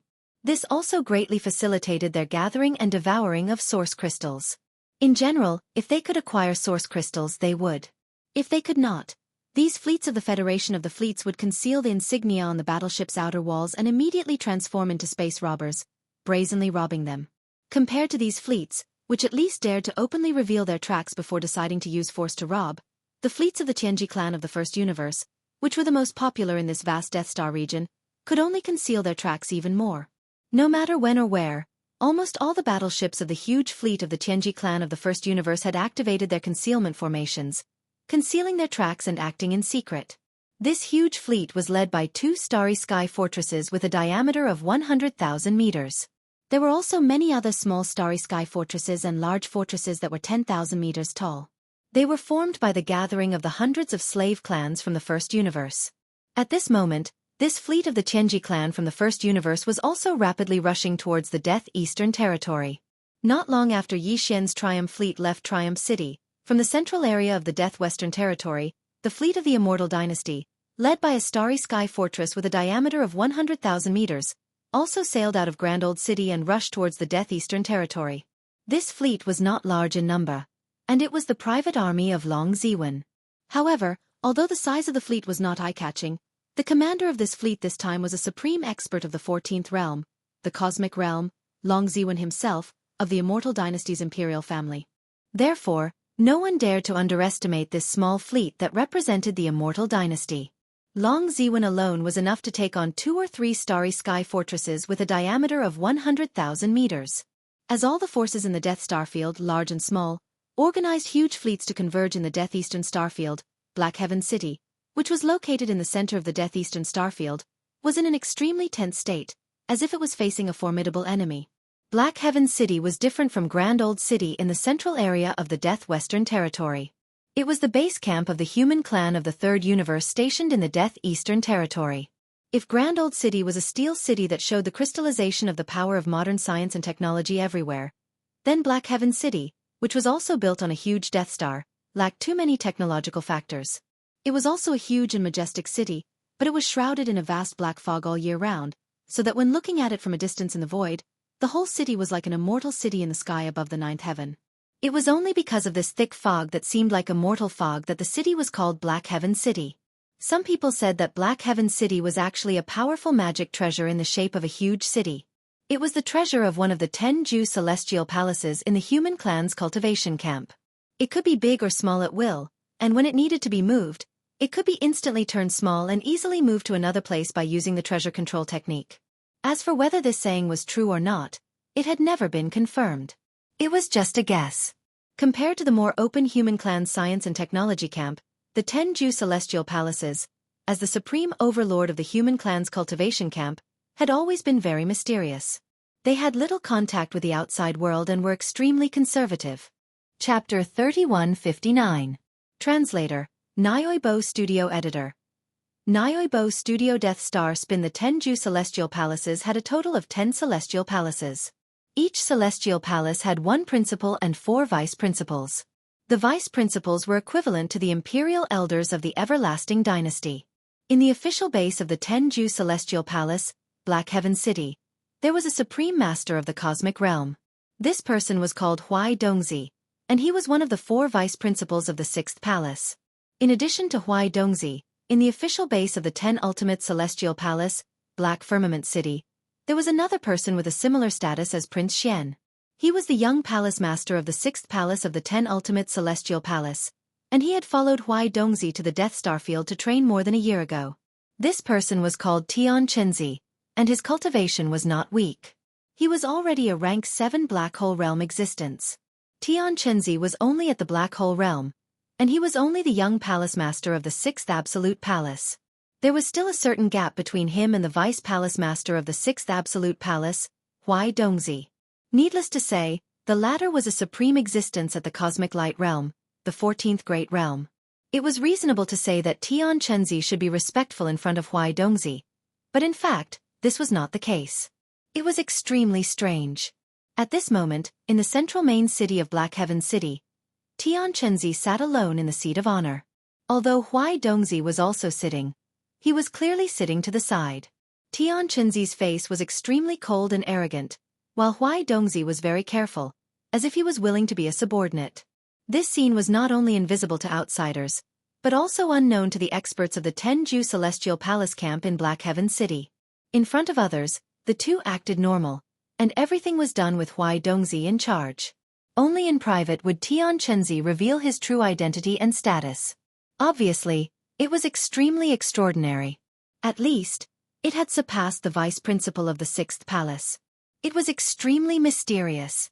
Damn Long Xian, what is he trying to do? Xianxia obviously saw the abnormality in Yi Xian's actions and was furious. All the big and small forces in the entire Death Star field were swarming in the direction of Black Heaven City. It was impossible for him and Huai Dongzi not to be nervous.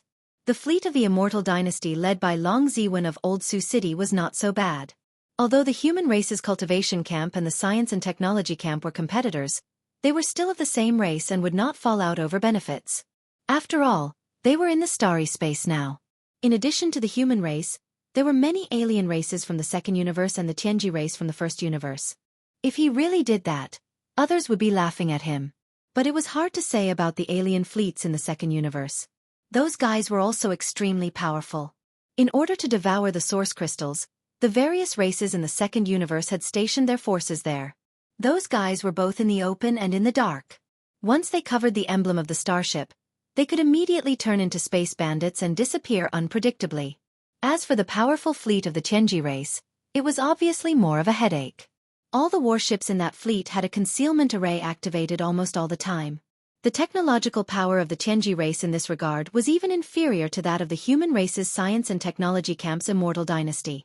It was also because of this that the powerful fleet of the Tianji race stationed in the Death Star field had never been found and had always been running rampant in the vast Death Star field. And now, they were heading straight for the Death Eastern Star field. All of this brought enormous pressure to Xianxia and Huai Dongzi. Although Black Heaven City was strong, there were countless fleets of various clans and forces surrounding it. Once Black Heaven City became the target of public criticism, it would most likely fall into a tragic situation. Outnumbered, outnumbered, outnumbered, and outnumbered. That kid is up to no good. Young Palace Master, I'm afraid this matter will be very difficult to resolve. If I'm not mistaken, the secret of the Death Star Vortex should have been exposed. At the side, Huai Dongzi sighed. That fellow called Skinny 7 obviously obtained the 10 Devour origin crystals by chance at the edge of the Death Star Vortex. This secret has definitely been grasped by Long Xian. That guy knew that he was being watched closely by all the major forces, so he couldn't act quietly on his own. That's why he simply mixed up the water and led all the other forces, big and small, to Black Heaven City. He let them take the lead while he hid behind, waiting for an opportunity to fish in troubled waters. We have been tricked by him. As he finished speaking, Huai Dongzi glanced at Tian Chunzi cautiously once more with reverence. On the other hand, Tian Chunzi's expression was completely gloomy at this moment, and his eyes flickered endlessly with a wisp of cold killing intent. The devouring matrix nurtured in the Death Star Vortex is extremely important to this venerable. Whether or not this venerable's strongest devouring clone can succeed depends on it. It must not be destroyed. After pondering for a while, a fierce look flashed in Tian Chunzi's eyes. He gritted his teeth as if he had made a big decision. Finally he said, "Prepare to use the universe-reversing 5 elements shifting technique. Let the elders of the 6 palaces each take charge of a formation eye. If those guys immediately activate the formation and teleport them all to the core of the 6th palace, this venerable doesn't believe that a few existences of the cosmic light realm can overturn the heavens. In short, this venerable's strongest devouring clone must not be destroyed. It's still in the process of nurturing, so there can't be the slightest mistake." Huai Dongzi's eyelids twitched. He naturally understood who Tian Chunzi was referring to. Clearly, he was referring to all the big shots of the major forces, including the old Sioux city's Long Ziwen and the core member of the Tianji clan. Therefore, after a moment of hesitation, he couldn't help but ask again, "What about Long Xian? This person is deceitful. Since he has made up his mind to fish in troubled waters, I'm afraid he won't rush to the front in the initial stage. What if he's at the back when the formation is activated and out of the range of the formation? Humph, this guy is scheming. All of this is caused by him. How can this venerable let him go so easily?" The murderous aura surging out of Tian Chunzi's body became even stronger. He let out a light snort and continued, "You'll be in charge of this matter.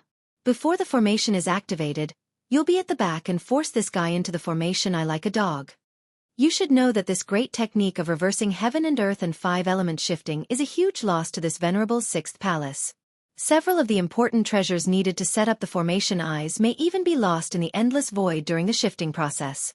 After paying such a huge price, if I can't solve everything at once, how can I be satisfied? But this is also good. After this matter, the entire Death Star region should be at peace for a while. Before the follow-up investigation by the Everlasting Dynasty, the various races of the Second Universe, and the Tianji clan arrive, this venerable's strongest devouring clone should be able to be nurtured. As long as this venerable stays inside, this venerable's strongest devouring clone will be complete and can leave this place in an instant." Chapter 3160. Devouring Avatar. Although the 10 extreme heavenly palaces had dozens of vice palace masters and above, they were basically comparable to the elders in the Residence Elder Pavilion of the Everlasting Dynasty. Their strength and numbers were about the same. However, in the Elder Pavilion, the gap between the top 10 elders of the royal family and the bottom 10 elders was actually quite terrifying. The situation in the Tenju Heavenly Palace was the same. The position of the 10 palace masters in the Tenju Heavenly Palace was extremely transcendent. This could be seen from the respectful attitude of the 6th palace's vice palace master, Huai Dongzi, in front of Tian Chunzi. On the surface, Tian Chunzi was the young palace master of the 6th palace, but in reality, he was just an avatar of the 6th palace's palace master, Feng Tian Chunzi. As one of the 4 vice palace masters of the 6th palace, he was so respectful before a clone of the palace master. It was obvious how powerful palace master Tian Chunzi was. In the 6th palace, Tian Chunzi's identity was only known by the 4 vice palace masters and the palace elders, excluding his actual self. In fact, Tian Chunzi had many clones. The cultivation technique he practiced was called the incarnation technique, and it was said that he could create hundreds of millions of clones. This might be a bit of an exaggeration, but there was a saying in the sixth palace's sphere of influence. Perhaps, the shabbily dressed low-level cultivator next to you is one of Palace Master Xianxia's clones. This was enough to show how mysterious Xianxia was. Thousands of years ago, Xianxia had accidentally obtained a piece of devouring master crystal. Since then, he had developed the idea of using it to create a devouring doppelganger. If he wanted to create a complete devouring avatar with this devouring source crystal, he would need to use the avatar technique to split a strand of his soul and place it in it. From then on, he would become the strongest devouring avatar. Not only would it take a long time, but the amount of energy he would need to devour could be said to be tremendous. An entire region of stars would be destroyed because of this. This matter could not be carried out in the galaxy controlled by the Jianghu Celestial Palace. The loss of a galaxy was too great, and the sixth palace could not bear it. The other 9 palaces of the cultivation camp could not pay such a terrible price for nothing and help him complete this matter. Although the first universe and the second universe were the best choices, they were not the territories of the 10 absolute celestial palaces. Because the entire plan took too long and required thousands of years, there were too many variables in other universes. Therefore, Xianxia finally chose the central domain of Universe 3, a star domain located between the forces of the 10 ultimate celestial palaces and the everlasting dynasty, and planted the prime devouring crystal with a secret cultivation method. Then, with the star where the devouring master crystal was planted as the center point, the invisible devouring effect of the devouring master crystal slowly radiated outwards. Gradually, a large number of stars were invisibly devoured of all their vitality, light, and heat. Even the energy in the void of the universe was silently devoured. This was how the Death Star domain came to be. Now, after thousands of years of development, it had become a vast star domain. The star where the prime devouring crystal was planted in the center of the Death Star domain had long disappeared and turned into a Death Star vortex. In the depths of the Death Star vortex, the prime devouring crystal that Xianxia had produced using a secret cultivation method had grown to the point where it could evolve into a giant crystal egg. It would not be long before it completely matured. At that time, the clone that Xianxia had prepared would absorb all the energy in the physical body and integrate it into the wisp of origin spirit in the physical body. Then, it would enter the giant crystal egg formed by the prime devouring crystal. Then the strongest prime devouring clone would break out of the egg. This day was originally very close, otherwise, Xianxia would not have come to the Death Star domain at this time. With a cosmic realm vice palace master overseeing this place, it was enough to keep an eye on the Death Star vortex. According to Xianxia's calculations, the prime devouring clone in the Death Star vortex's egg would mature within a year. However, at such a crucial time, the Death Star vortex had become the target of various forces because of Prince Xian of the Everlasting Empire. It was easy to imagine how much Xianxia hated Yi Xian. However, there was nothing he could do about this. Although the giant crystal egg formed by the prime devouring crystal nurtured the prime devouring clone in the Death Star vortex, its devouring power would spread out like nuclear radiation, leaving behind side effects in the star domain it devoured. The prime devouring crystals that occasionally appeared in the countless stars in the Death Star domain were the result of this side effect. Xianxia could not do anything about this. He could not control it. Therefore, once the prime devouring crystal appeared in the Death Star domain, it would definitely attract the attention of various forces in the 3 universes. Xianxia had long anticipated this situation. Therefore, under the pretense that he was also attracted to this place, he bestowed several precious treasures, all of which were the eyes of the array used to set up the basis of the great technique of reversing heaven and earth 5 elements shifting. Once something happened to the stellar vortex of death, this ancient magical array would be activated, and everything close to the stellar vortex of death would be teleported to the core of the 6th palace of 10 ultimates in the human clan's camp of cultivators, where Xianxia had already set up a killing array. The starry sky experts who were shifted there would be strangled to death immediately. This was to silence them. After Xianxia gave the order, 6 figures immediately rushed out from Black Heaven City toward the Death Star vortex, which was not too far away from Black Heaven City. The reason why Xianxia did not set up Black Heaven City next to the Death Star vortex was to avoid exposing himself and arousing suspicion. He did not expect that it would be exposed today. After the 10 prime devouring crystals that were shot out from the Death Star vortex were obtained by Skinny 7, it directly led to this result. These 6 figures were the 6 elders of the 6th palace of 10 ultimates. Xianxia had stationed the 6 elders here for many years, and each of them was bestowed with a secret treasure as the base of the array. The 6 secret treasures included the 9 heavens and 10 earths demon-repelling divine shuttle and the celestial positioning shuttle, which were rare treasures even in the human cultivation camp. They were personally refined by the seniors of the cultivation camp and passed down from generation to generation in the 6th palace of 10 ultimates. Among them, the 9 heavens and 10 earths demon-repelling divine shuttle was made from the 1,000-year-old fine iron in the deep cold abyss and the 10,000-year-old ice in the North Pole. It did not use any pure yang qi and was shaped like a woven cloth shuttle. There were a total of 91 shuttles, and they could be used anywhere in the world and were impervious to all evils. Without this object, it was impossible to break through the void. The celestial arcane demon black shuttle was a black shuttle-shaped secret treasure that was about a foot long. Once it was activated, the sun, moon, and stars in the heavens would all be affected, and it could blast out poisonous flames and astral winds in the sky. With this shuttle, when the Heaven and Earth Reversal 5 Elements Great Teleportation Technique was launched, it could instantly lock onto the core area of the 6th Palace of 10 Ultimates and accurately teleport the target of this technique to it.